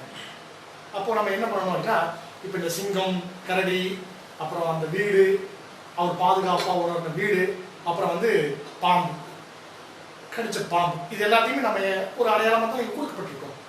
அப்ப சிங்கம் எதுவுங்க அப்படின்னா சிங்கம் ஒரு ஆட்சி முறை இருந்துச்சு. என்ன ஆட்சி முறைனா மன்னர் ஆட்சி முறை இந்த பூமியில இருந்துச்சு. அங்கதான் அதுதான் முதல்ல மனுஷன் அந்த மனுஷன் யார் ஒட்டுமொத்த மனுக்குலத்தையும் அடையாளப்படுது. இன்னைக்கு இந்த பூமியில் இருக்கக்கூடிய ஜனங்கள் அவன் என்ன பண்றாங்கன்னா இந்த வனாந்திரமான சூழ்நிலை இருக்கு. வனாந்திரம் தான், உண்மையாவே வனாந்திரம் தான், எல்லாமே ஒழுங்கற்ற நிலைமையில் இருக்கு. அங்க என்ன பண்றாங்கன்னா சிங்கத்துக்கிட்ட இருந்து தப்பிச்சிட்டான். எப்படி இந்த உலகம் முழுவதும் இருந்துச்சு. உலகத்தை எல்லாமே என்ன பண்ணாங்க அப்படின்னா இந்த பிரிட்டிஷ் கவர்மெண்ட் என்ன பண்ணாங்க, எல்லாத்தையும் ஆட்சி செஞ்சுட்டாங்க. உலகத்தையே தன்னுடைய கட்டுப்பாடு சர்வாதிகாரியா இருந்தாங்க. கரெக்டுங்களா? மன்னர் ஆட்சி. இப்ப அந்த பிரிட்டிஷ் இருந்து தப்பிச்சு எங்க மாட்டிட்டான், சிங்கத்துக்கு தப்பிச்சு யார்கிட்ட மாட்டிட்டான், கரடி. அப்ப அந்த கரடி எதுக்கு சொல்லலாம், அதை தொடர்ந்து வந்துச்சு. என்ன வந்துச்சு அப்படின்னா கம்யூனிஸ்ட் ஆட்சி முறை. ஓகேங்களா? இதுதான் கரடி கிட்ட எதிர்ப்பு. இப்போ இந்த ரெண்டுமே இப்போ அவங்க அதை காப்பாற்றுவாங்கன்னா அவங்க அடிமைத்தனத்தை வச்சிருந்தாங்க, அடிமைகளா வச்சிருந்தாங்க. அங்கிருந்து தப்பிச்சு இங்க மாட்டினாங்க. இப்ப இங்க சரியா இருக்குமா அப்படின்னா அங்கேயும் சரியா இல்லை. எதுவுமே அப்போ சரி எதுவுமே வேண்டாம், என் வீடு தான் எனக்கு பாதுகாப்பு அப்படின்னு சொல்லிட்டு அந்த வீட்டுக்கு போற அந்த வீடு எது அடையாளம் தனக்கு ரொம்ப பாதுகாப்பு அப்படின்னு நினைச்ச ஒரு இடம் இல்லைங்களா? அப்ப எதுக்கு சொல்லலாம் வீட்டு, இதுதான் எனக்கு பாதுகாப்பு அப்படின்னு அவர் நம்பி, அந்த மனுஷன் நம்பி போய் இதுதான் என்னுடைய பாதுகாப்பு, இங்க எனக்கு சிங்கத்தம்பி ஆபத்து இல்லை, கரடியோட ஆபத்து இல்லை அப்படின்னு நினைச்சது. மக்கள் ஆட்சி முறை, ஜனநாயக ஆட்சி வந்துச்சு. இதை தொடர்ந்து இப்ப இந்த ஜனநாயக ஆட்சி நம்ம எதுக்குள்ள இருக்கிறோம், ஆமா இந்த வீட்டுக்குள்ள தான் இருக்கிறோம். எதுனா நான் எங்க மக்களை ஆட்சி செஞ்சுக்கலாம், நாங்க தேர்ந்தெடுத்து அவங்களுடைய ஆட்சி எப்படி இருக்கும், நல்லாட்சியா இருக்கும் அப்படின்னு சொல்லிட்டு நம்பி இந்த வீட்டுக்குள்ள போனா என்ன வருது, பாம்பு இருக்குது. அந்த பாம்பு என்ன பண்ணுதுங்க, பிடிச்சி கையை கடிச்சிருச்சு. அப்போ இவங்க காப்பாற்றும் நினைச்சது காப்பாத்துச்சா? இப்ப பாம்பு கடிச்சா என்ன ஆகும், கட்டாயமா மரணம் தான் வரும் இல்லைங்களா? இப்ப மரணம் சாவுக்கு ஏதுவா ஒரு சூழ்நிலை உருவாச்சு. அப்ப செத்து போறாங்க, தொடர்ந்து செத்து போவாங்க இல்லையா? அப்ப என்னன்னா நம்பி சாகடிக்கிற ஒரு விஷயம். அப்ப இந்த பாம்பு வீட்டுக்குள்ள இருந்த பாம்பு, வீட்டுக்குள்ளேயே இருந்த பாம்பு என்ன அப்படின்னா அந்த மனுஷனை நம்ப வச்சு, பாதுகாப்பான சூழ்நிலை அப்படின்னு நம்ப வச்சு. என்ன அப்படின்னா அதான் இன்னைக்கு இருக்கக்கூடிய மனுஷன் மத்தியில் இருக்கக்கூடிய அந்த வஞ்சனை. பாம்பு அப்படின்னாலே அது வஞ்சனை தான். நீங்க கவனிச்சுக்கலாம். நீங்க எங்க இருந்தா முதலாம் உலகத்திலிருந்து ஏதேன் தோட்டத்துல நீங்க கவனிச்சதுன்னா இதுதான். இப்போ இதுதான் இப்படித்தான் கர்த்தருடைய நாள் இப்படித்தான் ஆரம்பமே ஆகுது. 1874 நம்ம ஆண்டவர் இயேசு கிறிஸ்து இரண்டாம் வரும்போது இப்படிப்பட்ட சூழ்நிலை எல்லாத்தையும் ஒவ்வொன்றா கடந்துதான் இப்ப இன்னைக்கு சூழ்நிலை எங்க வந்திருக்கு. இப்ப நம்ம கரெக்டா எங்க இருக்கிறோம்னா வீட்டுக்கு இருக்கிறோம். பாதுகாப்பு நல்லா நினைச்சிட்டு இருக்காங்க. ஆனா தேவனுடைய பிள்ளைக்கு புரிஞ்சிருச்சு இது பாதுகாப்பு அல்ல அப்படிங்கிறது தீர்க்க தரிசனமா முன்னறிவிக்கப்பட்டாச்சு. கர்த்தருடைய நாள் இப்படித்தான் இருக்கணும். ஓகேங்களா? இப்ப மனுஷங்க எல்லாமே என்ன நம்புறாங்க, வீட்டுக்கு இருக்கிறது பாதுகாப்பு நினைச்சிட்டு இருக்காங்க. ஆனா இன்னும் பாம்பு அவங்க கைய கொத்துல. சரிங்களா? அப்ப கையை கடிக்கும். அப்ப இதுவும் அப்ப இதெல்லாமே அவங்க பாம்பு கடிக்கும் போது சாவு வரும். நிச்சயமா நுர தப்பி சாவணும். கரெக்டுங்களா? இப்ப அந்த சாவு வரும்போது அப்பதான் நினைப்பாங்க எங்களுக்கு காப்பாத்துறதுக்கு யாருமே இல்லையா அப்படின்னு நினைக்கும் போது திரும்ப சிங்கம் வரும். சிங்கம் திரும்ப சிங்கம் வரும். இந்த சிங்கம் பயந்து ஓடுற சிங்கமா அப்படின்னா திரும்பவும் அந்த மன்னராட்சி முறை வரும். இது மன்னராட்சி முறைனா திரும்ப பிரிட்டிஷா அப்படின்னா இல்லை. இது யாருடைய ஆட்சி? திரும்ப சிங்கம் வருது. அந்த சிங்கம் யாருங்க? நம்முடைய ஆண்டவராகிய இயேசு கிறிஸ்து. இதுதான் இந்த ப்ராசஸ் நடக்கிறதுக்கு எடுத்துடனே போனா இல்லை. பார்க்குறோம் நம்ம ஆண்டவராகிய இயேசு கிறிஸ்து யூத ராஜ சிங்கம் பார்க்குறோம் இல்லைங்களா? அவரு வர ராஜாதி ராஜா கிங் கரெக்டுங்களா? அவர் வந்து இது இப்படிப்பட்ட ஒரு அருமையான ஒரு கர்த்தருடைய நாள் குறித்து அண்டர்ஸ்டாண்ட் பண்ணிக்கிறதுக்கு கொடுக்கப்பட்டிருக்க உதாரணம் இந்த ஆமோஸ் தீர்க்கதரிசனத்துல கொடுக்கப்பட்டிருக்கு. சரிங்களா? அடுத்தது இதே காரியத்தை இப்போ யோயேல் தீர்க்கதரிசனம் நம்ம பண்ணிக்கிறோம். கர்த்தருடைய நாள் எப்படி இருக்கு அப்படிங்கிறது நம்ம அண்டர்ஸ்டாண்ட் பண்ணிக்க வேண்டிய முக்கியமானது. பாருங்க, அது அந்தகாரமா இருக்கும் அப்படின்னு ஆமோஸ் சொன்னாங்க. அந்தகாரமா இருக்கும் அப்படின்னா அங்க எப்படி இருக்கும்னா அந்தகாரம் அப்படின்னு அந்தகாரமான சூழ்நிலை என்ன இருட்டும் இருக்கும், அதே சமயத்தில் கொஞ்சம் வெளிச்சம் இருக்கும். பிரதேசமான வெளிச்சம் சொல்ல முடியாது, அதே மாதிரி டார்க் இருட்டும் சொல்ல முடியாது இல்லைங்களா? அதேதான். இப்போ அதேதான் இங்க வேற மாதிரியான ஒரு பரிணாமத்துல யோயேல் தீர்க்கதரிசி சொல்றாங்க. வாசிக்கலாம்.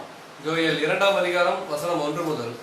சியோனிலே எக்காலம் ஊதுங்கள், என் பரிசுத்த பர்வதத்திலே எச்சரிப்பின் சத்தமிடுங்கள். தேசத்தின் குடிகள் எல்லாம் தத்தளிக்க கடவர்கள், ஏனெனில் கர்த்தருடைய நாள் வருகிறது. கர்த்தருடைய நாள் வருகிறது, அது சமீபமாய் இருக்கிறது. Very near. அது இருளும் அந்தகாரமுமான நாள். 2ஆம் வசனத்துல நல்லா கவனிக்க வேண்டிய பாகம்னா அது எது? கர்த்தருடைய நாள் இருளும் அந்தகாரமுமான நாள். அது மப்பும் மந்தாரமுமான நாள். அது மப்பும் மந்தாரமுமான நாள். பாருங்க, கர்த்தருடைய நாள் குறித்து சொல்லும் போது இங்கேயும் ஒரு அடையாள பாஷையா கொடுக்கப்பட்டது என்னன்னா அது அந்தகாரமான இருளும் அந்தகாரமுமான நாள், அது மப்பும் மந்தாரமான நாள் அப்படின்னு சொல்லியிருக்காங்க. தொடர்ந்து வாசம் முடிச்சு விளக்கம் பார்த்தோம். விடியற்கால வெளுப்பு பர்வதங்களின் மேல் பரவுகிறது போல ஏராளமான பலத்த ஒரு ஜாதி தீவிரமாய் வந்து பரவும். அப்படிப்பட்டது முன் ஒரு காலத்திலும் உண்டானதும் இல்லை, இனி தலைமுறை தலைமுறையாக வரும் வருஷங்களிலும் உண்டாவதும் இல்லை. இப்ப இந்த வசன பகுதியில நம்ம கவனிக்க வேண்டிய பாகம் வந்து என்னன்னா, இப்ப நம்ம ஏற்கனவே பார்த்துட்டோம் மப்பும் மந்தாரமா இருக்கிறது என்ன, அந்தகாரமா இருக்கிறதுனா என்னங்கிறது நம்ம பார்ப்போம். ஓகேங்களா? ஒரு அதிகப்படியான ஒரு வெளிச்சமும் இருக்காது, அதே சமயத்துல டார்க் இருட்டும் இருக்காது. அது வந்து எப்படின்னா இன்னும் சரியா சொல்ல போனா அந்த அந்த நாள் வந்து நம்ம கரெக்டாக ஒரு கார் மேகம் சூழ்ந்து ஒரு இருட்டான சூழ்நிலை இருக்கு இல்லைங்களா? அந்த மாதிரி ஒரு காலப்பகுதியை அப்படின்னு பார்க்குறோம். இப்போ நம்ம இந்த வசனத்துல பாருங்க, நம்ம ஏற்கனவே பாடத்துல ஆரம்பிச்ச மாதிரி நம்ம யாராவது இயேசு கிறிஸ்துடைய ராஜ்யத்தை குறித்து 26 இடங்கள்ல ஏறக்குறைய 26 இடங்கள்ல என்ன இருக்கு அப்படின்னு சொன்னா அதுக்கான ஆதாரமான பகுதி இருக்கு. அது சில இடத்துல நிலவும் பொருளுமா இருக்கு, சில இந்த மாதிரி தீர்க்க தரிசனங்கள் கொடுக்கப்பட்டிருக்கு, சில அடையாளங்கள் கொடுக்கப்பட்டிருக்கு. அது மத்திய 24ஆம் அதிகாரத்துல ஒரு சில அடையாளங்கள் நம்ம பார்க்கணும், அநேக அடையாளங்கள் அங்கே இருக்குன்னு பார்க்கணும். சரிங்களா? இப்போ இங்கேயும் கூட தீர்க்க தரிசனத்துல ஒரு சில சம்பவங்கள் இப்ப கொடுக்கப்பட்டிருக்கிற சம்பவங்கள் கர்த்தருடைய நாள் இது நடக்கும். நம்ம ஆண்டவர் இயேசு கிறிஸ்துடைய ராஜ்யத்துல இந்த மாதிரியான சம்பவங்கள் நடக்கும், சம்பவிக்கும் அப்படி சொல்லப்பட்டிருந்தா ஏற்கனவே தீர்க்கதரிசனம் முன்னறிவிக்கப்பட்டிருந்து அது நடந்தா நம்ம என்ன புரிஞ்சுக்கலாம் அப்படின்னா இப்ப இந்த நாள் இது நடக்கும், இது நடந்தா தான் இது இந்த நாள் அப்படின்னு தீர்க்கதரிசனம் சொல்லியிருக்கும் போது அது நடக்கும்போது நம்ம என்ன புரிஞ்சுக்கலாம்னா கர்த்தருடைய நாள் இங்க என்ன இருக்கு, இங்க ஸ்தாபிக்கப்பட்டிருக்குது. இன்னும் சொல்ல போனா அந்த வெளிப்படையான அந்த 3வது ஸ்டேஜ் சொல்றோம் இல்லைங்களா, அந்த அப்போகலிப்ஸ் வெளிப்படையான ஸ்டேஜ் வரக்கூடியது. அது வெளிப்படையான ஸ்டேஜ் வரக்கூடியது கூட நம்ம பார்த்தோம். அது எந்த காலப்பகுதி எங்கிருந்து ஆரம்பிக்குது அப்படின்னா சபையினுடைய நிறைவுக்கு அப்புறம் நடக்கும். அப்போ சபை நிறைவடையணும் அப்படின்னா அந்த வெளிப்படையான ராஜ்யம் வரும் இல்லைங்களா? அப்போ சபை நிறைவடையுங்கிற காலப்பகுதி வர்றதுக்கு ஒரு சிம்டம்ஸ் கொடுக்கப்பட்டிருக்குது. விடியற்கால வெளுப்பு பர்வதங்களின் மேல் பரவுகிறது போல. விடியற்கால வெளுப்பு அப்படிங்கிறது என்ன? ஒரு சன்லைட்டு என்ன ஆகும் அப்படின்னா பூமியில விடியற்கால வெளுப்பு பர்வதம் மலையில சன்லைட் வந்து அப்படியே மலையில வந்து கிடைக்கும். இப்போ மலையில ஒரு ஹில் ஸ்டேஷன் இருந்தவங்களுக்கு இந்த சன்லைட் வர்ற விஷயத்த பார்க்கலாம். எப்படி இருக்கும் அப்படின்னா அப்படியே லைட்டா இங்கிருந்து நீங்க பாத்தீங்கன்னா மலையில் தெரியும், அது சன்லைட் தெரியும். ஒருவேளை நீங்க அடிவாரத்துல பாத்தீங்கன்னா ஒரு அப்படியே பிரதேசமா ஃபுல்லா ஏகத்துக்கு கிடைச்சிருமா அப்படின்னா அதுவும் இல்லை.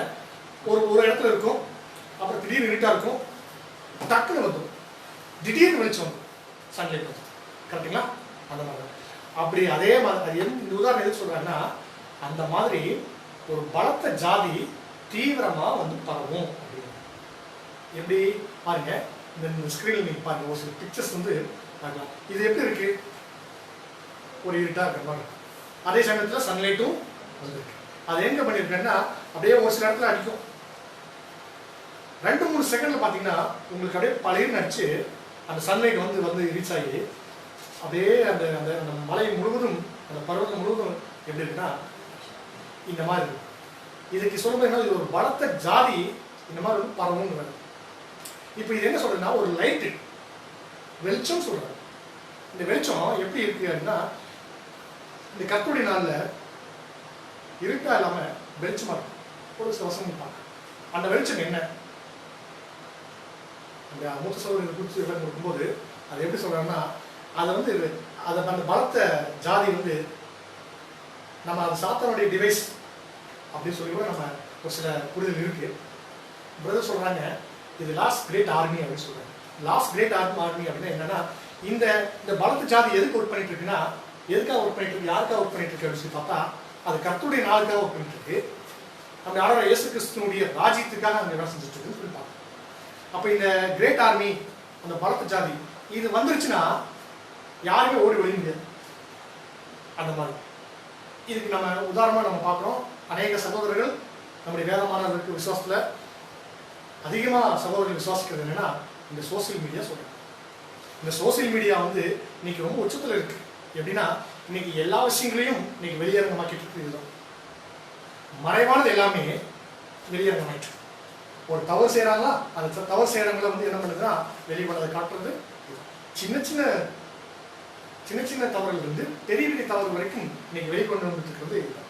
இது ஒரு பலத்த ஜாதியா இன்னைக்கு நம்ம வந்து ஒரு கம்பேரிசன் பண்ணி பார்க்கணும். இந்த பலத்த ஜாதி தீவிரமா பரவுது எங்க, அது கர்த்தருடைய நாள் தான். அது முன்னே அந்த வசனத்தை படிக்கும்போது எப்படி இருந்துச்சுன்னா அது இதுக்கு முன்னாடி இப்படி ஒரு இந்த ஜாதி இல்லை. எங்கேயாவது இந்த மாதிரியான மீடியாஸ் இதுக்கு முன்னாடி இருந்துச்சு 1874 முன்னாடி எங்கேயாவது இருக்கிறத பார்க்குறோமா? இதை கூட நம்ம படிக்கும்போது நம்ம கம்பேர் பண்ணி பார்க்கக்கூடிய விஷயம் என்னன்னா இதுக்கு முன்னாடியும் இல்லை, இதுக்கப்புறம் இருக்குமான்னு தெரியாது. அப்போ இதுக்கப்புறம் இல்லை அப்படின்னு என்ன இருக்குன்னா இது ஒரு ஸ்டேஜில் இதுவும் என்ன ஆயிடும், அதையும் புரிஞ்சு இதுக்கு முன்னாடியும் இல்லை இதுக்கப்புறம் இல்லை அப்படின்னா கர்த்தருடைய நாள் வெளியரங்கமாக ஆகக்கூடிய ஒரு ஸ்டேஜ், 3ஆவது ஸ்டேஜ் வரும்போது வரைக்கும் இதெல்லாம் இருக்கலாம். அதுக்கப்புறம் இது இருக்குமா அப்படின்னா அதுவும் ஒரு கேள்வி, ஒரு விவாதத்துக்குரிய ஒரு விஷயமா தான் இருக்குன்னு சொல்லி பார்க்கணும். சரிங்களா? ரைட். அடுத்தது இதே ஒரு காரியத்தை செப்பனியா தீர்க்கதரிசனத்தை வாசிக்கும் போது செப்பனியா 1-14 வாசனம். செப்பனியா 1-14 வசனம். கர்த்தருடைய பெரிய நாள் சமீபித்திருக்கிறது. நீங்க சொல்லும்போது கர்த்தருடைய பெரிய நாள் சமீபித்திருக்குங்களா? கர்த்தருடைய நாள், கர்த்தருடைய பெரிய நாள் அப்படின்னு பெரிய நாள் அப்படின்னு சொல்லும்போது நம்ம என்ன சொல்ல தி டே ஆஃப் ஜெகோவா அப்படிங்கிறது கூட நம்ம கொடுக்கப்பட்டிருக்கு. கிரேட் டே அப்படின்னா 3வது உலகம். அந்த 3வது உலகம் தான் 2 பாகமா பிரிக்கப்பட்டிருக்கும். நம்ம பார்க்கணும் இல்லைங்களா? இப்போ 1வது உலகம் 2 பாகமா இருந்துச்சு. அதே மாதிரி 2ஆம் உலகம் 3 பாகமா இருக்குது. 3 பாகம் 3 யுகமா பிரிக்கப்பட்டிருக்கு. ஒன்று முற்பிதாக்கின் யுகம், அப்புறம் யூத யுகம், அப்புறம் சுவிசேஷ யுகம். அதே மாதிரி இந்த 3ஆம் உலகமும் 2 பாகமா பிரிக்கப்பட்டிருக்கு. 2 பாகம்னா என்ன, ஒன்று 1000 அரசாட்சி, நம்ம ஆண்டவராகிய இயேசு கிறிஸ்துவினுடைய 1000 அரசாட்சி 1874 இருந்து 2824 வரைக்கும் இருக்கு. ஒரு 1000 வருடங்கள் கொண்ட காலப்பகுதி. அதுக்கப்புறம் இருக்கக்கூடிய யுகா யுகம் இருக்குன்னா அந்த யுகா யுகம் இன்னொரு பாகமாக இருக்கு. அது எது வரைக்கும் போகும் தெரியும். 2874 இருந்து தொடர்ச்சியாக இருக்கிறது எல்லாமே எதுனா 3ஆம் உலகத்தில் இருக்கு. அது யுகா யுகங்களுக்கு போகக்கூடிய ஓகேங்களா? இப்போ இந்த 3ஆம் நாள் முழுமைக்கும் சொல்லப்படுறதா இது பெரிய நாள், கர்த்தருடைய பெரிய நாள் சமீபத்து இருக்கிறது. அது கிட்டி சேர்ந்து மிகவும் தீவிரித்து வருகிறது. கர்த்தருடைய நாள் என்கிற சத்தத்திற்கு பராக்கிரமசாலி முதலாளி அங்கே மனக்கசந்து அலறுவான்.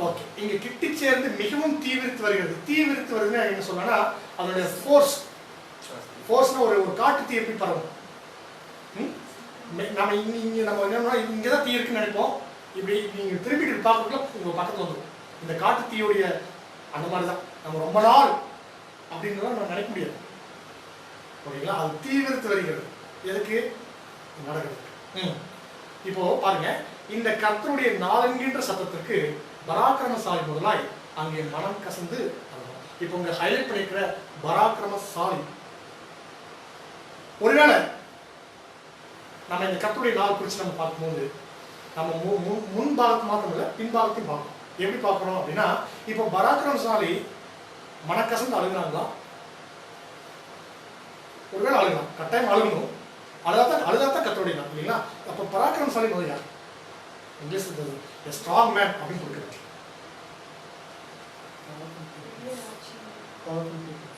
Powerful peoples. ஓகே, பிரதர் சொல்றாங்க. இப்போ அந்த மாதிரி நீங்க எடுக்கலாம்.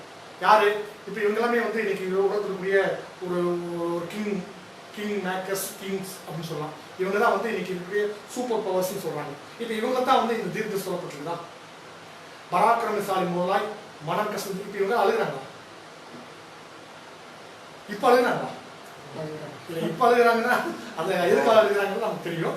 ஓகே, இப்போ அழுகிறதுனா மேக்சிமம் என்னன்னா, இது இந்த அழுகாட்சி இல்லை.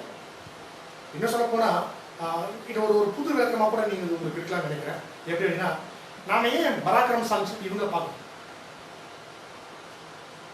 இவங்களுக்கெல்லாம் அப்பனுங்க அப்போ ஒருத்தர் இருக்காரு. உலகத்தில் இருக்கக்கூடிய வல்லாதிக்க நாடுகள், அந்த நாடுகள் எல்லாம் நம்ம பராக்கிரமசாலி சூப்பர் பவர்ஸ் அப்படின்னு சொல்லி பார்த்தோம்னா ஓகேங்களா. ஆனா பைபிள் வசனத்துல சொல்லப்பட்டிருக்குது, அது நம்ம இங்கிலீஷ்ல பார்த்தோம்னா ஸ்ட்ராங் மேன்.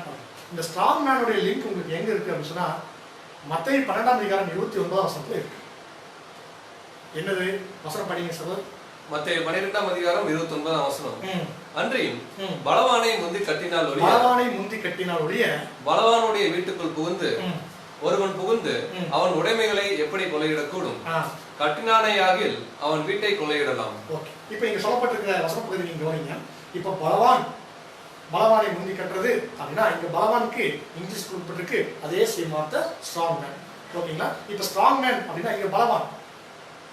சரிங்களா. இந்த வசன பகுதி யாருக்கு சொல்றது?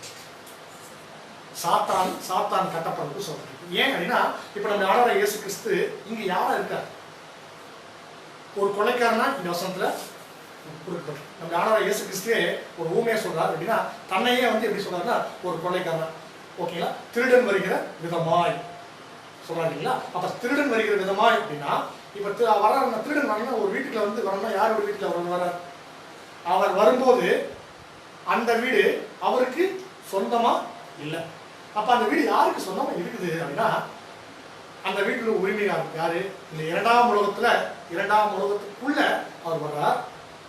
ஓகேங்களா. அப்ப இந்த இரண்டாம் உலகம் ஒரு வீடு, அந்த வீட்டுக்கு உரிமையாளர் யாருன்னா ஒரு பலவான் சாத்தான்.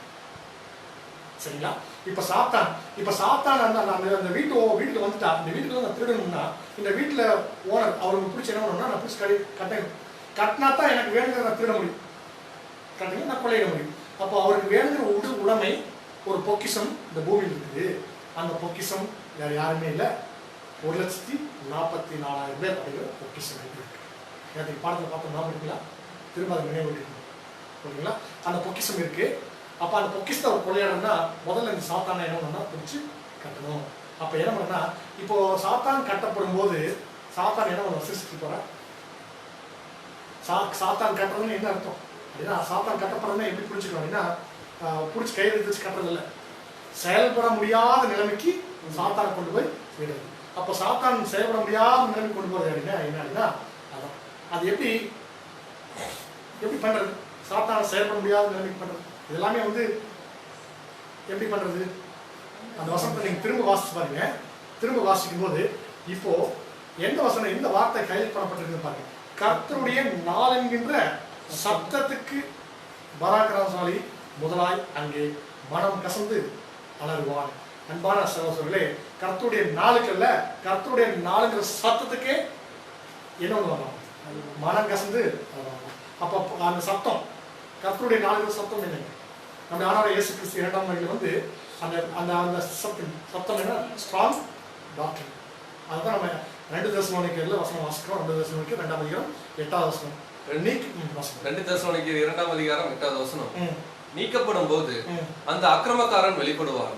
அவனை கர்த்தர் தம்முடைய வாயின் சுவாசத்தினாலே அழித்து தம்முடைய வருகையின் பிரசன்னத்தினாலே நாசம் பண்ணுவார். கர்த்தர் தம்முடைய வாயின் சுவாசம், அந்த வாயின் சுவாசத்துக்கு நம்ம என்ன விளக்கம் கொடுக்குறோம் அப்படின்னா, அந்த ட்ரம்பட் ஊதுற விஷயம், எக்காலம் துணிக்கும் போது எல்லாமே அங்கே என்ன பண்ணுது? பெரிய ஒரு கோட்டை, ஒரு ராஜா வந்து முற்றுகை போட்டிருக்கிறார். அந்த கோட்டையை அழிக்கணும் அப்படின்னா இவர் என்ன பண்றாரு? அந்த அந்த போர் எக்காலம் முழுசு போட்டுது இல்லைங்களா? அந்த எக்காலம் ஊதும் போது அங்கே என்ன பண்ணுதுன்னா எல்லாமே ஆயத்தம். அந்த சவுண்டு கேட்டாலே, அந்த எக்காலம் துணி வந்தாலே, ஓ என்னை எதிர்க்கிறதுக்கு, என்னை அழிக்கிறதுக்கு ஒரு ராஜா வந்தாச்சுங்கிறது. இந்த ராஜா உள்ள இருக்கிற ராஜாவுக்கு என்னன்னா ஒரு பெரிய கலக்கம் வருது. அப்போ என்ன பண்றாங்க? சுற்றி முற்றுகை போட்டிருக்கும் போது என்ன பண்ணுறா? கட்டப்பட்ட சூழ்நிலைக்கு வர்றாங்க.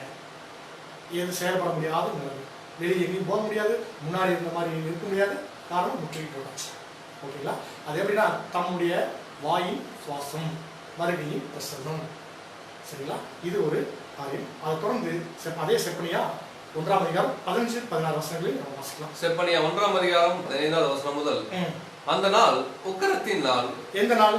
கர்த்தருடைய நாள். இப்ப நம்ம பாடம் பார்த்துக்கூடிய கர்த்தருடைய நாள் எப்படி இருக்குன்னா, அது உக்கிரத்தின் நாள் அப்படி சொல்லப்பட்டிருக்குது. அந்த உக்கிரத்தின் நாள் அப்படின்னா இது எப்படி சொல்லலாம்? உக்கிரம் என்ன?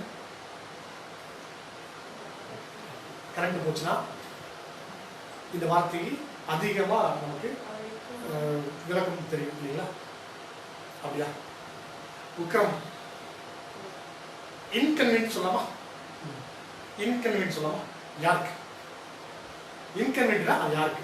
இப்போ கர்த்தருடைய நாளில் வந்து எல்லா வகுப்பா இருக்காங்க. ஒரு வகுப்பா இருக்கு இன்கன்வீனியன்ட், ஒரு வகுப்பா இருக்கு அழிவு, ஒரு வகுப்பா இருக்கு ஆபத்து, ஒரு வகுப்பா இருக்கு எச்சரிப்பு, ஒரு வகுப்பா இருக்கு ஆசீர்வாதம். சரிங்களா? ஒரே நாள் தான் பல வகுப்பா இருக்கு, பல தரப்பட்ட மக்களுக்கு பல விஷயங்கள் நடக்கிறது நம்ம பார்ப்போம். ஒரே இன்சிடென்ட் அது மல்டிபர்பஸ் தான் நடக்குது. சரிங்களா? இங்க வந்து அந்த நாள் ஒரு உக்கிரத்தின் நாளா இருக்கு. இப்போ ஒவ்வொரு வசனமும் ஒவ்வொரு தீர்க்க சொன்ன அந்த ஆங்கிள் பார்க்கும்போது ஒவ்வொருத்தரும் ஒவ்வொரு வகுப்பாருக்கு என்ன நடக்குங்கிறத சொல்றாங்க. சரிங்களா? ஓகே. இது வாசிக்கிறோம். வாசிங்க. அந்த நாள் உக்கிரத்தின் நாள், அது இக்கட்டும் இடுக்கமுமான நாள், அது அழிவும் பால் கடிப்புமான நாள், அது இருளும் அந்தகாரமுமான நாள், அது மப்பும் மந்தாரமுமான நாள். ஓகே.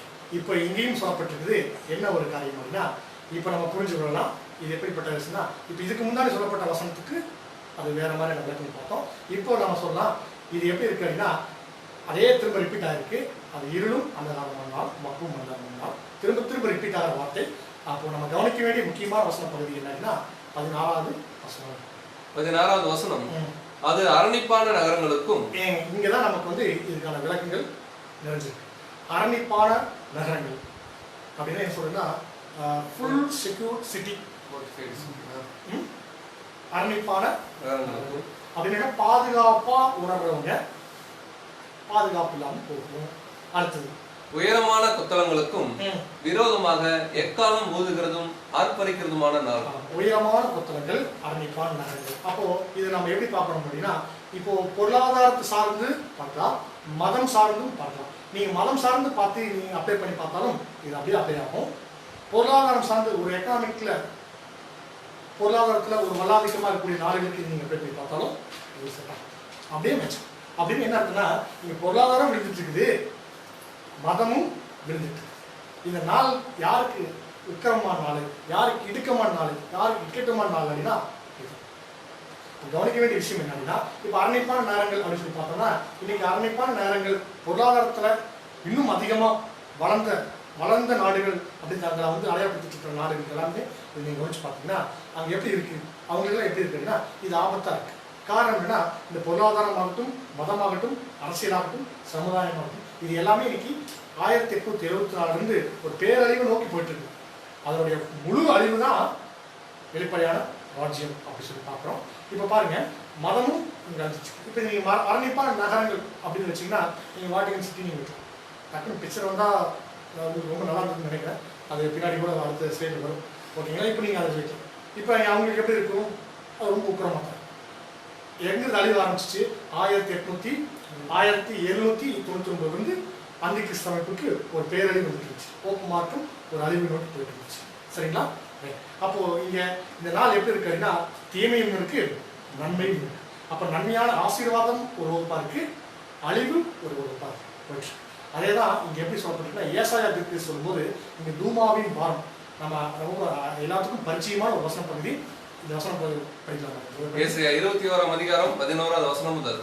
தூமாவின் பாரம் சேயீரிலிருந்து என்னை நோக்கி, ஜாமக்காரனே இரவு எவ்வளவு சென்றது என்று கூப்பிட்டு கேட்க, அதற்கு ஜாமக்காரன், விடியற்காலம் வருகிறது, ராக்காலமும் வருகிறது, நீங்கள் கேட்க மனதானால் திரும்பி வந்து கேளுங்கள் என்று சொல்லுகிறார். இப்ப இந்த வசனத்துல இங்க ஜாமக்காரன், நைட் வாட்ச்மேன் இங்கிலீஷ்ல, ஓகேங்களா? ஜாமக்காரன் இங்க தூமாவின் பாரத்தில் சொல்லப்பட்டிருக்கு. சேரி மலையில அங்க டியூட்டி பார்த்துட்டு இருக்கிற வாட்ச்மேன் குறித்து சொல்லப்பட்டிருக்கிற ஒரு காரியம். அவங்க குறித்து நீங்க நேரடியாக தீர்க்கதரிசனம் படிக்கும்போது அந்த விளக்கம். இப்போ நீங்க இது நம்முடைய ஒரு ஞானர்த்தம் இதுக்குள்ள இருக்கு அப்படின்னு சொல்லி நமக்கு என்ன அப்டேட் அப்படின்னு சொல்லி பார்த்தோம்னா, இங்க ஜாமக்காரன் யாரும் நாம ஜாமக்காரனுக்கு தெரிஞ்சுக்கணும். ஓகேங்களா? என்ன டைம், வேர் வி ஆர் அப்படிங்கிறது தெரிஞ்சிருந்தா தான் அவங்க ஜாமக்காரன். எந்த நேரம் எந்த காலமே தெரியாம இருந்தா அவங்க ஜாமக்காரனே அல்ல. இப்ப இங்க ஜாமக்காரன் யாருன்னா நம்ம எல்லாருமே ஜாமக்காரன். வேதமானவர்கள் பைபிள் சொல்லி ஒவ்வொருத்தரும் இங்க ஜாமக்காரன். சரிங்களா? இப்ப இங்க ஜாமக்காரனுக்கு என்னன்னா, ஜாமக்காரன் மற்றவங்க கேட்பாங்க, ஜாமக்காரன் அல்லாதவன் கேட்பான் என்ன டைம் டைம்னு கேட்டா அவர் சொல்லுவாரு, அவருக்கு தான் கிளியரா தெரியும், விடியற்காலம் வருகிறது, ராக்காலமும் வருகிறது. அப்போ ரெண்டுமே இருக்கு. அது அந்தகாரமான சூழ்நிலை. அந்தகாரமான சூழ்நிலை. இப்ப அந்தகாரமான சூழ்நிலை அப்படின்னு சொன்னா என்ன? அதான் மப்பும் மந்தாரமான நாள். இது மப்பும் மந்தாரமா தான் இருக்கும். சரிங்களா? எது வரைக்கும் அப்படின்னா முதல் 2 ஸ்டேஜ் தாழ்ற வரைக்கும். 3ஆவது ஸ்டேஜ் நம்ம நெருங்குற வரைக்கும் அது மப்பும் மந்தாரமா தான் இருக்கும். விடியற்காலம் இருக்கும், ராக்காலம் இருக்கும். இது எல்லா ஜாமக்காரனும் இந்த டைம் தெரிஞ்சுக்கணும். ஓகேங்களா? இது நம்ம என்ன பண்ணுவோம்னா, நம்ம வந்து இதை சாட்சியா எல்லாத்துக்கும் சொல்லுவோம். இது சுவிசேஷமா அறிவு, ராஜ்யத்தின் சுவிசேஷமா சொல்லுவோம். ஜாமக்காரன் தொடர்ந்து சொல்லுவாங்க. ஓகேங்களா? அடுத்தது இந்த வசனம் முடியும் போது எப்படி முடியுதுன்னா, நீங்கள் கேட்க மனதானால் திரும்பி வந்து கேளுங்கள். கேட்கறதுக்கு விருப்பம் இருந்தா கேளு. இது நம்புறதுன்னா நம்பலாம், விசுவாசிக்கிறதுனா விசுவாசிக்கலாம். இதுதான் இருக்கு. ஆனா அநேக வசன பகுதிகள், அநேக தீர்க்க தரிசனங்கள் ரொம்ப தெளிவா இருக்கு. நம்முடைய எதிர்பார்ப்பு வேற. இந்த பாடத்துடைய ஆரம்பத்தில் சொன்ன விஷயம் தான். நம்முடைய எதிர்பார்ப்பு வேற, வேத வசனங்கள் குறிப்பிடுறது வேற. எது நிஜம் அப்படின்னா, நம்முடைய எதிர்பார்ப்பு இந்த பூமியில் நடக்கணும் அப்படின்னு நினைக்கிறது இல்லை. நம்முடைய சித்தம் இந்த பூமியில ஒருபோதும் நடக்காது. தேவனுடைய சித்தம் என்னவோ இருக்கோ அதுதான் இந்த பூமியில் நடக்கும். அப்போ அந்தகாரமா இருக்குது, அழிவு நோக்கி போகுது அப்படின்னா நாம அழிவைத்தான் இங்க விரும்புறோம். காரணம்னா இந்த அழிவு யாருக்கானது அப்படின்னா இந்த 2ஆம் உலகத்துக்கான அழிவு. ஓகேங்களா? இந்த 2ஆம் உலகம் முற்றிலும் அழிஞ்சாதான் 3ஆம் உலகம் ஸ்தாபிக்கப்படும். அப்ப நம்ம அழிவைத்தான் விரும்பணுமே தவிர ஆசீர்வாதங்களான விஷயங்கள் வேற. அது என்னங்கிறது நமக்கு வேறு, அது வேற பாடங்கள் கூட நம்ம பார்க்கலாம். சரிங்களா? இந்த வசனம் போய் வாசிங்க சார். லூக்கா 21ஆவது அதிகாரம் வசனம் 25 முதல். சூரியனிலும் சந்திரனிலும் நட்சத்திரங்களிலும் அடையாளங்கள் தோன்றும். அடையாளங்கள் தோன்றும். என்னன்னா நமக்கு அடையாளங்கள், அநேக அடையாளங்கள் கொடுக்கப்பட்டிருக்கு. அந்த அடையாளத்தை நம்ம எப்படி புரிஞ்சுக்கணும்? இந்த சிம்டம்ஸா இது இந்த இது பாருங்க, டாக்டர்ஸ் எல்லாம் இருக்காங்க இல்லைங்களா? டாக்டர்ஸ் எப்படி பார்ப்பாங்க?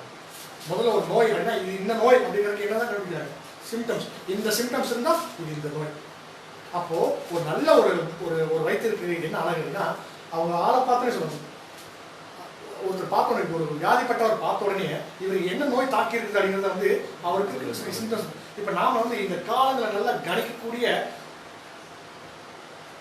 வேத மாணவர்கள்லாம் நமக்கு இந்த ஜாமக்காரனா நம்ம இருக்கு. சரிங்களா? அப்ப சிம்டம்ஸ் எங்க சிம்டம்ஸ் இருக்கு? சூரியன்ல இருக்கு, சந்திரன்ல இருக்குது, நட்சத்திரங்கள் இருக்கு. இந்த அடையாளங்கள் அங்கதான் இருக்கு. இப்ப நம்ம என்ன பண்ண போறோம் அப்படின்னா இந்த 3 அடையாளங்கள் பார்க்கணும். அதுக்காக வானத்தை பார்க்கறதா இல்லை, வானத்தை பார்க்க வேண்டாம், வசனத்தை பார்க்கணும். எப்படி வசனத்தை பார்க்கறோம்? சூரியன் தெரியும், நம்ம நீதியும் சொல்லி நம்ம ஆர்டர் இயேசு கிறிஸ்து. ஓகேங்களா? சந்திரன் தெரியும். சந்திரனா சூரியன் இருந்து வாங்கணும். யாருங்க? ஆதிகால அப்போஸ்தலர்கள் நம்ம சொல்லலாம். இன்னும் அநேக விஷயங்கள் நம்ம சொல்லலாம். நட்சத்திரங்கள் அதுக்கு தோன்றி வந்து அநேக பரிசுத்தவான்கள், மகிமை அடைந்த நிலையில் இருக்கக்கூடியவங்க. இப்போ இதெல்லாமே சில அடையாளங்கள் இன்னைக்கு நடந்துட்டு இருக்கு. அவங்க எல்லாம் செயல்பட்டு விஷயம் இருக்கு. அப்போ பூமியில் உள்ள ஜனங்களுக்கு தத்தளிப்பும் இடுக்கணும் உண்டாகும். இன்னைக்கு பூமியில உலகத்துக்குரியவர்கள் உலகத்தோட பிரியமா இருக்கிறவங்க, உலகத்துக்கு இருக்கிறவங்களுக்கு என்ன உண்டாகும் அப்படின்னா என்ன உண்டாகும்? தத்தளிப்பு, இடுக்கண், அழிவு யாருக்குன்னா அது. அதனாலதான் இயேசு கிறிஸ்து என்ன சொன்னார்னா, நீ உலகத்துக்கு வா அப்படின்றார். முதல்ல போர் தர்மம் என்ன? நீங்க நல்லா கவனிச்சு பார்த்தீங்கன்னா போர் தர்மம் என்னன்னா, ஒருத்தர் சரண்டர் ஆகிறான்னா அவங்க விட்டுரும். அவங்க என்ன பண்ண மாட்டாங்க, கொல்ல மாட்டாங்க. அதான் வந்து போர் தர்மம். நியாயப்பிரமாண கட்டளையே இருக்குது. உலக நீதி இல்லை, நியாயப்பிரமாணம் தேவ நீதியே இருக்கும். எப்படி அப்படின்னா, ஒரு ஒரு ராஜா போருக்கு போகணும் அப்படின்னா, நான் வந்து போர் தொடுக்க போறேன், நீ சரண்டர் ஆகினா இன்னும் வந்து என்ன பண்ணுவாங்கன்னா ஒரு எக்கால போது ஒரு அலர்ட் கொடுப்பாங்க. அந்திகிறிஸ்து அமைப்புக்கு, போப்பு மார்க்கத்துக்கு, பாபிலோனுக்கு எதிராக நம்ம போர் எடுக்கிறோம் அப்படின்னா முதல்ல என்ன பண்றோம்? அழைப்பு விடுக்கிறோம். எப்படி? பாபிலோன் மத்தியில் குடியிருக்கிற சீயோனே உன்னை விடுவித்துக்கும். ஏன் அழிவு போறேன். அப்போ ஒவ்வொரு அழிவுக்கு முன்னாடியும் ஒரு அழைப்பு விடுக்கப்படுது.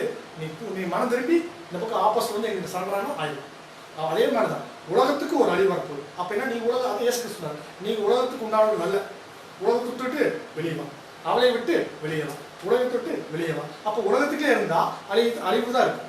அப்ப என்ன, உலகத்தை பிடிச்சிட்டோம் அப்படின்னு உலக காரியங்கள்ல நம்ம ஈடுபட்டோம்னா, இப்ப நீங்க சாப்பிட்ட பாருங்க, அது அவசரம் 26 சொல்லுது, வாசிங்க. வானத்தின் சத்துவங்கள் அசைக்கப்படும், வானத்தின் சத்துவங்கள் அசைக்கப்படும். ஆதலால் பூமியின் மேல் வரும் ஆபத்துகளுக்கு பயந்து எதிர்பார்த்திருக்கிறதுனால் மனுஷருடைய இருதயம் சோர்ந்து போகும். அவ்வளவுதான். இதுதான் சொல்றது என்னன்னா, இது மனுஷனுடைய இருதயம் தான் சோர்ந்து போகும். நாம மனுஷனே கிடையாது. நம்ம மனுஷனே இல்லைன்னா என்ன இருக்கும்? மனுஷன் இப்ப நான் மனுஷன் அப்படின்னா நான் மனுஷனே கிடையாது. என்னுடைய மனுஷன் செத்தாச்சு. இந்த மனுஷீக வாழ்க்கை, எனக்கு ஒரு உலக பிரகாரமான வாழ்க்கை, இந்த உலக மனுஷன், பாவ மனுஷன் எப்போ செத்தாச்சுன்னா, நான் சிறுவில் ஆரம்பிச்சிட்டேன். பவுல் சொல்ற மாதிரி எங்க அப்படின்னா, ஞானஸ்தானத்துக்கு நான் எப்போ ஒப்பு கொடுக்கணும் அப்பவே அந்த மனுஷன். நம்ம மனுஷனே இல்லை. நம்ம வந்து மேலான நோக்கி நம்ம என்ன பண்ணிட்டோம்னா, புது சிருஷ்டிங்கிற ஒரு கிறிஸ்துவின் சாயலுக்காக நம்ம போயிட்டோம். ஓகேங்களா? அப்ப இந்த உலகத்துக்குள்ளேயே இன்னும் இருக்கிறவங்களுக்கு இந்த அழிவு நோக்கி பயமா இருக்கும். அழிவு வருதா பயமா இருக்கும், எக்கனாமிக் டவுன் ஆகுதா பயமா இருக்கும், வேலை போகுதா பயமா இருக்கும், வியாதி வருதா பயமா இருக்கும். இதெல்லாம் உலகத்துக்குரிய விஷயம். காரணம் என்னன்னா, சாத்தானுடைய கோல் 4: அரசியல், பொருளாதாரம். நம்ம ஏதோ ஒரு வகையத்துல வந்து நம்ம என்ன பண்ணிட்டோம்னா, நம்ம இதுல ஏதோ இல்லை நம்ம ஐக்கியப்பட்டே இருப்போம். இந்த 4 விட்டு வெளியே வந்துட்டோமா, அவளை விட்டு வெளியே வரும்போது நம்ம பழைய பேச விட்டு வந்தது, நாம இருந்த சபையில் இருந்தது. ஓகேங்களா? இப்ப மீதியெல்லாம் வந்து என்ன, இந்த சமுதாயத்துக்கு விட்டு அதை விட்டு வந்துடும். நம்ம செக் பண்ணிக்கலாம், சுய பரிசோதனை தான். ஓகேங்களா? இந்த 4 விஷயத்துக்கு நம்ம உடம்படாமல் இருக்கும். இந்த 4 விஷயத்துக்கு வெளியே வரதான் நம்ம முற்றிலுமா நம்ம என்ன பண்றோம்னா, புது சிருஷ்டியோட வாழ்க்கையை நம்ம தரிச்சிருக்கோம்னு அர்த்தம். ஓகேங்களா? இப்ப இந்த 4மே இது சாத்தானுடைய சிங்காசனத்துக்கு 4 காலம் இருக்கு. இந்த 4 காலம் வந்து சாத்தான் போட்டு உட்காந்துருக்கான். இப்போ சாத்தான் அழிவுனா அவருடைய ராஜ்யம் ஒரு முடிவு வரணும்னா இந்த 4 காலையும் உடைக்கப்படும். அவருடைய ஃபுல் ரெஸ்பாய் தான் இன்னைக்கு அழிவு நோக்கி போயிட்டு இருக்குது. கர்த்தருடைய நாள்ல முதல்ல அவர் செய்யற ப்ராசஸ்னா, அந்த பலவானை முந்தி கட்டினால் ஒழிய படிச்சு எல்லா வசனம். அப்போ பலவானை முந்தி கட்டுற ப்ராசஸ் எப்படி அப்படின்னா, அதனுடைய உச்சக்கட்டம் அழிவுதான் இங்க வசன பகுதிக்கு கொடுக்கப்பட்டிருக்குன்னா அருமைகிறோம். எப்படி வாசனை சொல்லப்பட்டிருக்கிற அருமைகிறோம். நம்ம எல்லோரும் விசுவாசக்கூடிய இந்த 3ஆம் உலக யுத்தம், இந்த 4 அமைப்புகளும் முழுமையாக அழிகிறது. Full respect. அதுதான் இப்போ இந்த 3ஆம் உலக போர். இது முதல்ல உலக போர், 2ஆம் உலக போரெல்லாம் இது கொஞ்சம் கொஞ்சமா சேர்க்கிறது. ஒரு அச்சம் வரும், அப்படியே போகும். ஏன் இது வந்து இன்னும் வரல? இந்த 3ஆம் உலக போர் அனுமதி ஏன் ஒன்றும் வரல? அந்த நாள் நெருங்கிட்டே இருக்கிறோம். ஆனால் ஒன்றும் வருது. ஏன் அப்படின்னா சொல்லுது, தெரிந்து கொள்ளப்பட்ட நிமித்தம் அந்த நாள் நீட்டிருக்குன்னு சொல்லி. அப்போ தெரிந்து கொள்ளப்பட்டவர்கள் நம்ம உண்மை உள்ளவர்கள், அதுக்கு முன்னாடி சேர்த்து தெரிந்து கொள்ளப்பட்டவர்கள், அதுக்கு முன்னாடி சேர்த்து அழைக்கப்பட்டவர்கள். இப்போ யார் அழைக்கப்பட்டிருக்கிறாங்களோ அவங்க தான் தெரிந்து கொள்ளப்பட்டவர்களாக இருக்காங்க. தெரிந்து கொள்ளப்பட்டவர்கள் தான் உண்மை உள்ளவராக. இப்போ நம்ம எல்லாரும் உண்மை உள்ளவராக அதுக்கு முந்தின சேர்த்து தெரிந்து கொள்ளப்பட்ட நிலைமை இருக்கிறோம். அப்போ தெரிந்து கொள்ளப்பட்ட நிலைமை இருக்கக்கூடிய நாம வந்து உண்மை உள்ளவராக மாறல. அதனால இந்த நாள் நீட்டிருக்கிறது. இப்போ இன்னைக்கு உலகத்தை நீங்கள் கவனிச்சு பார்த்தீங்கன்னா, அரசியல், பொருளாதாரம், மதம் எல்லாமே அவங்கவுங்க இதை எப்படி தக்க வச்சுக்கிறது பார்க்குறாங்க. அழிஞ்சிட்டு இருக்குது. இவங்க தடுத்து நிறுத்த முடியுமா? யார் இன்னைக்கு அடுத்தது யார் உலகத்தில் நாங்கள் தான் பலாதிக்கும் அப்படின்னு சொல்றது அப்புறம் மதங்கள் இன்னைக்கு அழிஞ்சிட்டு இருக்கிற ஒரு சூழ்நிலை, இவங்க எல்லாமே அழிஞ்சிட்டு இருக்காங்க. ஏன்? அழிவு. இதை பார்க்கும்போது ஒரு போப் அழுகிறாருன்னு வச்சுக்கோங்க. காரணம் என்ன? அங்கே ஜனங்கள் யாருமே இல்லை, அவர் சொல்ற யாரும் கேட்கற கால் இல்லை, அவர் திட்டமிட்டபடி எதுவும் நடக்கல அப்படின்னா அது ஒரு அழிவு இல்லைங்களா? அது ஒரு அழிவு நோக்கி போயிட்டு இருக்கு. இப்போ அவங்களுக்கு அழுகாச்சா இருக்கு, நமக்கு பார்க்கும்போது சிரிப்பா இருக்கு. காரணம் என்ன? ஒரே சம்பவம் தான். ஒருத்தருக்கு சிரிப்பாகவும் ஒருத்தருக்கு அழுகையாகவும் இருக்காருன்னு சொன்னா ஒரே சம்பவம் தான். ஏன் அப்படின்னா தேவனுடைய பிள்ளைகள் அழிவை எதிர்பார்க்குறாங்க. உலகத்துக்குரியவர்கள் எப்படி இருக்காங்கன்னா அழியக்கூடாதுன்னு நினைக்கிறாங்க. காரணம் சாத்தானுடைய சிந்தை, நமக்கு கிறிஸ்தேசுவின் சிந்தை. அதான் இந்த அருமையான வசனத்துக்கு சொல்றதுக்கு முன்னாடி அதுக்கு முந்தின வசனம் நீங்க பார்த்தீங்கன்னா வெளிப்படுத்தல் 16ஆம் அதிகாரம் 15ஆம் வசனம். வெளிப்படுத்தல் 16ஆம் அதிகாரம் 15ஆம் வசனம். இதோ திருடனை போல் வருகிறேன், தன் மானம் காணப்படத்தக்கதாக நிர்வாணமாய் நடவாதபடிக்கு. இதோ திருடனை போல் வருகிறேன். யார் சொல்றாங்க? நம்ம ஆண்டவராகிய இயேசு கிறிஸ்து சொல்றாங்க. என்ன சொல்றாங்கன்னா அந்த அவர் வர்றதும் அந்த நாள் எப்படி இருக்குன்னா திருடனை போல் வந்துருக்குது. வருகிறேனா வந்தாச்சு அப்படின்னா இது 2000 வருஷமா சொன்னாரு. இப்போ என்னன்னா வந்தாச்சு. சரிங்களா? நான் வந்துட்டேன் வந்து நான் இருக்கேன். ஓகேங்களா? தன் மானம் காணப்படத்தக்கதாய். இப்போ நான் அடுத்து அவர் வந்துட்டாருன்னா அடுத்து என்ன பண்றாருன்னா அவர் வேணுங்கிற அந்த மனவாளனுக்கு ஏற்ற மனவாளனுக்கு யார் இருக்கிறா அப்படின்னு பார்க்குறாங்க. இப்போ நம்மளுடைய நோக்கம் எல்லாமே முடிய போகுது. இப்போ நாம் என்ன பண்ண போகிறோம் அப்படிங்கிறது தான் அது இப்போ நம்ம பார்க்க வேண்டிய சொல்லுங்கள். இப்போ இது எல்லாமே பார்க்கக்கூடிய நோக்கம் என்னன்னா கர்த்தருடைய நாள் அப்படிங்கிற பாடத்துக்குள்ளே இருக்கக்கூடிய ஒரு முக்கியமான விஷயம் என்னன்னா அழிவும் இருக்கும், ஆசீர்வாதம் இருக்கும். நம்ம ஆசீர்வாதத்தை சுதந்திரத்துக்கிறதா இருக்கணுமே தவிர அழிவில் நம்ம மாத்திராதுதான் நம்ம இருக்கக்கூடாது. அதுக்கு என்ன சொல்றாங்கன்னா தன் மானம் காணப்படத்தக்கதாக நிர்வாணமாய் நடவாதபடிக்கு விழித்துக்கணும். நம்முடைய நிர்வாணம் தேவ சமூகத்துக்கு தெரியாம நாம் எப்படின்னா விழுத்துட்டு இருக்கோம். ஓகேங்களா? தன் வஸ்திரங்களை காத்துக்கொள்கிறவன் பாக்கியவான். நம்முடைய வஸ்திரம், நம்ம கொடுக்கப்பட்டிருக்கிற அந்த நீதியின் வஸ்திரம் கரைவிடாம காத்துக்கொள்றவங்களே பாக்கியவான்லாம் இருக்கிறாங்க. அப்படின்னு கடைசியாக ஒரு வசன பகுதி நம்ம பைபிள் இருந்து நம்ம வாசிக்கலாம். மத்தேயு 24ஆம் அதிகாரம். மத்தேயு 24ஆம் அதிகாரம் வசனம் 7-8 வாசிங்க. ஜனத்துக்கு விரோதமாய் ஜனமும் ராஜ்யத்துக்கு விரோதமாய் ராஜ்யமும் எழும்பும். பஞ்சங்களும் கொள்ளை நோய்களும் பூமி எரிச்சிகளும் பல இடங்களில் உண்டாகும். இவைகள் எல்லாம் வேதனைக்கு ஆரம்பம். நீங்க தொடர்ச்சியா வாசிக்கணும். பாருங்க, இவைகள் எல்லாம் வேதனைக்கு ஆரம்பம் அப்படின்னு சொன்னா இப்ப ஆரம்பம் தான். அப்போ எதுக்கு ஆரம்பம்? வேதனைன்னு சொன்னா மகாபுரத்துவம், அதுக்கு ஒரு ஆரம்பம் நீங்க இது வச்சுக்கலாம். எப்படி வச்சுக்கலாம் அப்படின்னா மகாபுரத்துடைய ஆரம்பம் ஒன்று இருக்கு, அதுக்கு முதல் நடக்கக்கூடிய ஒரு அடையாளங்கள் இருக்கு, சிம்டம்ஸ் இன்னைக்கு பூமியில் நடந்துட்டு இருக்குது. அப்போ இது நடக்கும்போது இப்படிப்பட்ட அடையாளம் வரும்போது அடுத்து நம்ம எப்படிப்பட்ட ஒரு குணலட்சணங்களை தேவனுடைய காட்டணும் வாசிக்கலாம். அப்பொழுது உங்களை உபத்திரவங்களுக்கு ஒப்பு கொடுத்து உங்களை கொலை செய்வார்கள். என் நாமத்தின் நிமித்தம் நீங்கள் சகல ஜனங்களாலும் பயக்கப்படுவீர்கள். அப்பொழுது அநேகர் இடர்கள் அடைந்து ஒருவரை ஒருவர் காட்டிக் கொடுத்து ஒருவரை ஒருவர் பகைப்பார்கள். இந்த சூழ்நிலை தான் எங்க நடக்குதுன்னா சபைகளுக்குள்ள சபையின் பிள்ளைகளுக்கு நடக்கும். உங்களை என்ன பண்ணுவாங்கன்னா உபத்திரத்துக்கு ஒப்பு கொடுப்பாங்க, உங்களை கொலை செய்வாங்க, இடர்கள் அடைவீங்க. குறைச்ச நீங்க அடுத்த வசனம் போய் வாசித்தோம்னா அநேக கள்ளத்தீர்க்கதரிசிகள் விரும்பி அநேகர் வஞ்சிப்பார்கள், அக்கிரமம் மிகுதியாவதனால் அநேகருடைய அன்பு தணிந்து போகும். அக்கிரமம் மிகுதியாவதனால் அநேகருடைய அன்பு தணிந்து போகும். முடிவு வரைந்த நிலைநிற்கிறவனே. அன்பான சகோதரர்களே, இப்போ அக்கிரமம் மிகுதியாகுது. அக்கிரமம் எந்த அளவுக்கு மிகுதியாகுதோ அந்த அளவுக்கு என்ன அன்பு தணிந்து போகும். இப்போ நம்ம என்ன பண்ணோம்னா அன்புல பலப்படணும். அன்புல பலப்பட்டால் ஒழிய நம்ம என்ன பண்ண முடியாதுன்னா நம்முடைய வஸ்திரத்தை காத்துக்கொள்ள முடியும். அன்பு குறைஞ்சது நம்ம வஸ்திரத்தை காத்துக்கொள்ள முடியாது. அப்ப நம்ம அன்புல பலப்பட்டு இந்த ராஜ்யம் நாம் எதிர்பார்த்திருக்கக்கூடிய அந்த சபையுடைய நிறைவு வர்றதுக்கு நாம என்ன பண்ண போறோம்னா எப்போ இந்த வெளிப்படையான ராஜ்யம் வரும். அநேக சகோதரர்கள் விரும்புறது இப்போ மட்டும் விருப்பம் இல்லை, 1874 விருப்பம். சபை எப்போ நிறைவடையும், நாம் எப்போ மகிமையை இருப்போம். இந்த எதிர்பார்ப்பா மாத்திரமே இருக்கு. அது எப்போ நிறைவுக்கு வரும் அப்படின்னா நாம் ரெடியானத்தான் அது நிறைவுக்கு வரும். அப்படின்னு கூட இந்த பார்த்து நம்ம நிறைவு செய்யலாம். பொறியோடு கேட்டவங்க நிறைவு தேவையான ஆசிரியர்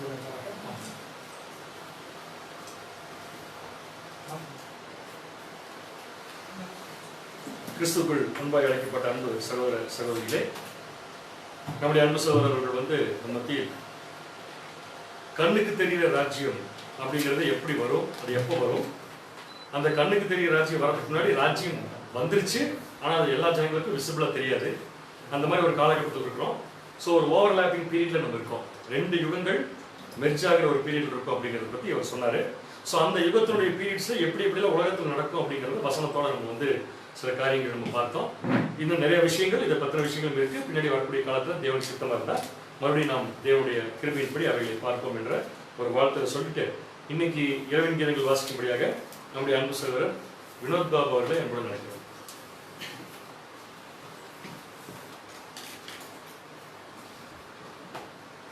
இரவின் இனிய கீதங்கள் ஏப்ரல் 18. பின்பு பாத்திரத்தை எடுத்து ஸ்தோத்திரம் பண்ணி அவர்களுக்கு கொடுத்து, நீங்கள் எல்லாரும் இலை பானம் பண்ணுங்கள். மத்தேயு 26ஆம் அதிகாரம் 27ஆம் வசனம். இதற்கான விளக்கம்: நமது கர்த்தர் திராட்சரசத்தை இரத்தம் என்று கூறுகிறார். எனவே அது ஜீவனை குறிப்பிடுகிறது. இது பேணி பாதுகாத்துக் கொள்கிற ஜீவன் அல்ல, மாறாக சிந்தப்படுகிற, கொடுக்கப்படுகிற, தியாக பலியாக இருக்கிற ஜீவனாக இருக்கிறது. இது அநேகருடைய பாவங்களின் மன்னிப்புக்காக கொடுக்கப்படுகின்றதா அவருடையவர்கள் என்று எண்ணுகிற யாவரும் அந்த பாத்திரத்தில் பங்கேற்க வேண்டும் என்றும், அவருடைய தியாக பலியை அப்படியே அவர்கள் விசுவாசத்திலும் மாதிரியாக காண்பிக்க வேண்டும். விசுவாசத்தினாலே நீதிமான்களாக்கப்படுகிற விரும்புகிற யாவரும் இந்த ஒரே ஜீவ பலியை ஏற்றுக்கொண்டதாக வேண்டும். மிகப்பெரிய போதகர் ஒருவருக்கு கீழ்ப்படிந்து விசுவாச ஜீவன் ஜீவிக்கிறோம் என்று சொல்லுகிறவர்கள் அதனால் நித்திய ஜீவனை அடைய முடியாது. ஒரு தரம் உலகம் முழுமைக்கும் ஈடுபடியாக செலுத்தப்பட்ட இரத்தத்தினை ஏற்றுக்கொள்ளாமல் வேறு எந்த வகையிலும் நித்திய ஜீவனை அடைய முடியாது. பூமியிலே பரலோகத்தின் கீழே ரட்சிக்கப்பட இந்த நாமமே அல்லாமல் வேறே நாமம் கொடுக்கப்படவில்லை. அதே போலவே கர்த்தருடைய நாமத்தை கர்த்தர் தம்முடைய பாத்திரத்தில் பங்கு பெறும்படியாக தம்முடைய ஒரே அப்பமாக விற்கப்படும்படியாக அழைப்பினை ஏற்று அவரோட கூட ஞானஸ்தானத்தில் மரித்து அடக்கம் பண்ணப்பட்டவர்களாக அவருடையவர்களாக இருப்பதை தவிர வேறு வழியில் இந்த புதிய திவ்ய சுபாவத்தை அடைய முடியாது. இப்படி செய்வதால் அவரோட கூட மகிமை, கனம், சாகாமை ஆகிய உயிர்த்தெழுதலின் மாட்சிமையிலும் இணைக்கப்பட்டிருப்போம். எனவே நாம் இந்த மாபெரும் நினைவு கூறுதலில் மறவாமல் கர்த்தருக்கு நன்றியை காணிக்கையாக்க கடவோம். ஏனெனில் அவர் நம்மை நீதிமானாக்குகிறார். அவரோட கூட தியாகம் செய்யும்படிக்கு அவர் விட்டு சென்ற பணியை நாம் தொடரும்படி நம்மை அழைத்திருக்கிறார். இந்த சிந்தனை மிக்க துயரத்தின் தியானத்தால் நம்முடைய முழு இருதயத்தையும் ஆராய்ந்து நம்முடைய குறைவிலெல்லாம் ஒப்புக்கொண்டு முழுமையான தியாகத்திற்கு நம்மை ஒப்பு கொடுத்து விசுவாசத்தின் மூலம் வெற்றி கொள்ள அவரையே பின்பற்றி அவருடைய பாடுகளின் வழியே வெற்றியிலும் பங்கு பெற பாத்திரத்தை உள்ளவராகவுமாக என்பதே ஆமென்.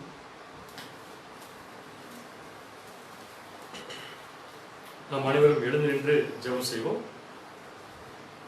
வானாதி வானங்களில் வீற்றிருந்து முது பாதப்படியாகிய பூமியில் உள்ள மனுமக்களாக எங்களை கண்ணோக்கி பார்த்து ஒவ்வொரு நாளும் சமாதானத்தோடு மணி நடத்தி வரும் அன்பான பரம தகப்பனே, மீண்டுமாக இந்த நாளுக்காக நாங்கள் அனைவரும் சேர்ந்து ஆண்டவராகிய இயேசு கிறிஸ்துவின் மூலம் நன்றிகளும் ஸ்தோத்திரங்களையும் உமக்கு ஏறிக்கிறோம் தகப்பனே. இந்த நாளிலும் கூட காலை முதல் இந்த நேரம் வரையிலும் உங்களுடைய கிருபையின் நிமித்தம் எங்களை பாதுகாத்து தேவரீர் ஜீவனுள்ளவர்களாக எங்களை நிலைநிறுத்தி உங்களுடைய வார்த்தைகளை கேட்பதற்கும் நீர் தந்த சந்தர்ப்பத்திற்காக நாங்கள் அனைவரும் சேர்ந்து ஆண்டவராகிய இயேசு கிறிஸ்துவின் மூலம் நன்றிகளை உங்களுக்கு தெரிவிக்கிறோம் தகப்பனே. நாங்கள் கேட்கக்கூடிய ஒவ்வொரு காரியங்களும் எங்களுடைய வாழ்க்கையில் பிரதிபலிக்கும் வண்ணமாக நாங்கள் செய்யக்கூடிய செயல்கள், எண்ணங்கள், எங்களுடைய பேச்சுக்கள் எல்லாவற்றிலும் வேத வாக்கியங்களின்படி நாங்கள் நடந்து சுற்றி இருக்கக்கூடிய மனுஷர்களுக்கு நாங்கள் ஒரு வெளிச்சமாக இருந்து மற்ற மனிதர்களுக்கு எப்படி வாழ வேண்டும் என்பது ஒரு முன்மாதிரியாக வாழ்வதற்கும் தேவைத்தாமே பரிசுத்த ஆவியை கொடுத்து கேட்ட சத்தியத்தின்படி எங்களை வாழ வைக்கும்படியாக உங்களுடைய அன்புடன் கெஞ்சுகிறோம் தகப்பனே. தேவரித்தாமே ஒவ்வொரு நாளும் கொடுத்து வரக்கூடிய இந்த மன்னாவுக்காக நன்றி செலுத்துகிறோம். தொடர்ந்து இந்த கடைசி காலத்தில் ஜீவிக்கக்கூடிய எங்களுக்கு என்னென்ன விஷயங்களை உங்களுடைய சத்தியத்தின் மூலம் கற்றுத்தந்து அத்தனை விஷயங்களையும் உங்களுக்கு பிரியமாகவே கற்றுக்கொண்டு உங்களுக்கு பிரியமாகவே நாங்கள் காண்பித்து மனுஷர் எங்களுடைய நற்கிரிகளை கண்டு பரலோகத்திற்கு எங்கள் வெளிச்சம் மற்ற ஜனங்களுக்கு பிரகாசமாக இருக்க பரிசுத்த ஆவியை தேவனை தர வேண்டும் என்று உங்களுக்கு கெஞ்சுகிறோம் தகப்பனே. கேட்ட சத்தியத்தின்படி எந்த காலத்தில் இருக்கிறோம் என்பதை நாங்கள் உணர்ந்து கொண்டு காலத்திற்கேற்றவாறு உங்களுடைய திட்டத்திற்குரிய வேலைகளை நாங்கள் செய்து உண்மையும் உங்களுடைய குமாரனை மகிமைப்படுத்த கிருபை தர வேண்டும் என்று உங்களுக்கு கெஞ்சுகிறோம் தகப்பனே. இக்கட்டான சூழலில் கூட உங்களுடைய பிள்ளைகளாக எங்களை பிரித்தெடுத்து சத்தியத்தின் மூலம் போஷிப்பித்து வருகிறேன். தொடர்ந்து எந்த விதமான சூழ்நிலைகள் வந்தாலும் தேவரை அதை புரிந்து கொண்டு சமாதானத்தோடு நாங்கள் இருக்க நல்ல மனப்பக்குவத்தை தர வேண்டும் என்று நம்மளுக்கு கெஞ்சுகிறோம் தகப்பனே. எங்களுடைய வாழ்க்கையில் மீதியான நேரங்கள் எல்லாவற்றையும் ஒரு பாதத்தில் வைக்கிறோம் தகப்பனே.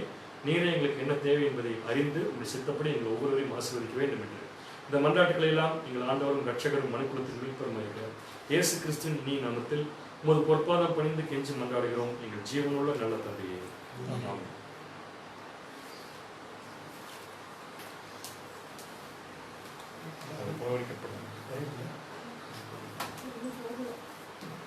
நீங்கள் பார்த்து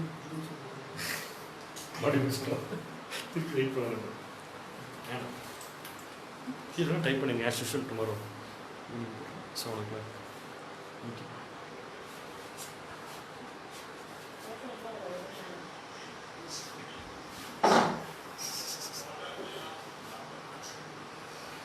கரெக்டாக முடிஞ்சது டேட்டா மொட்டை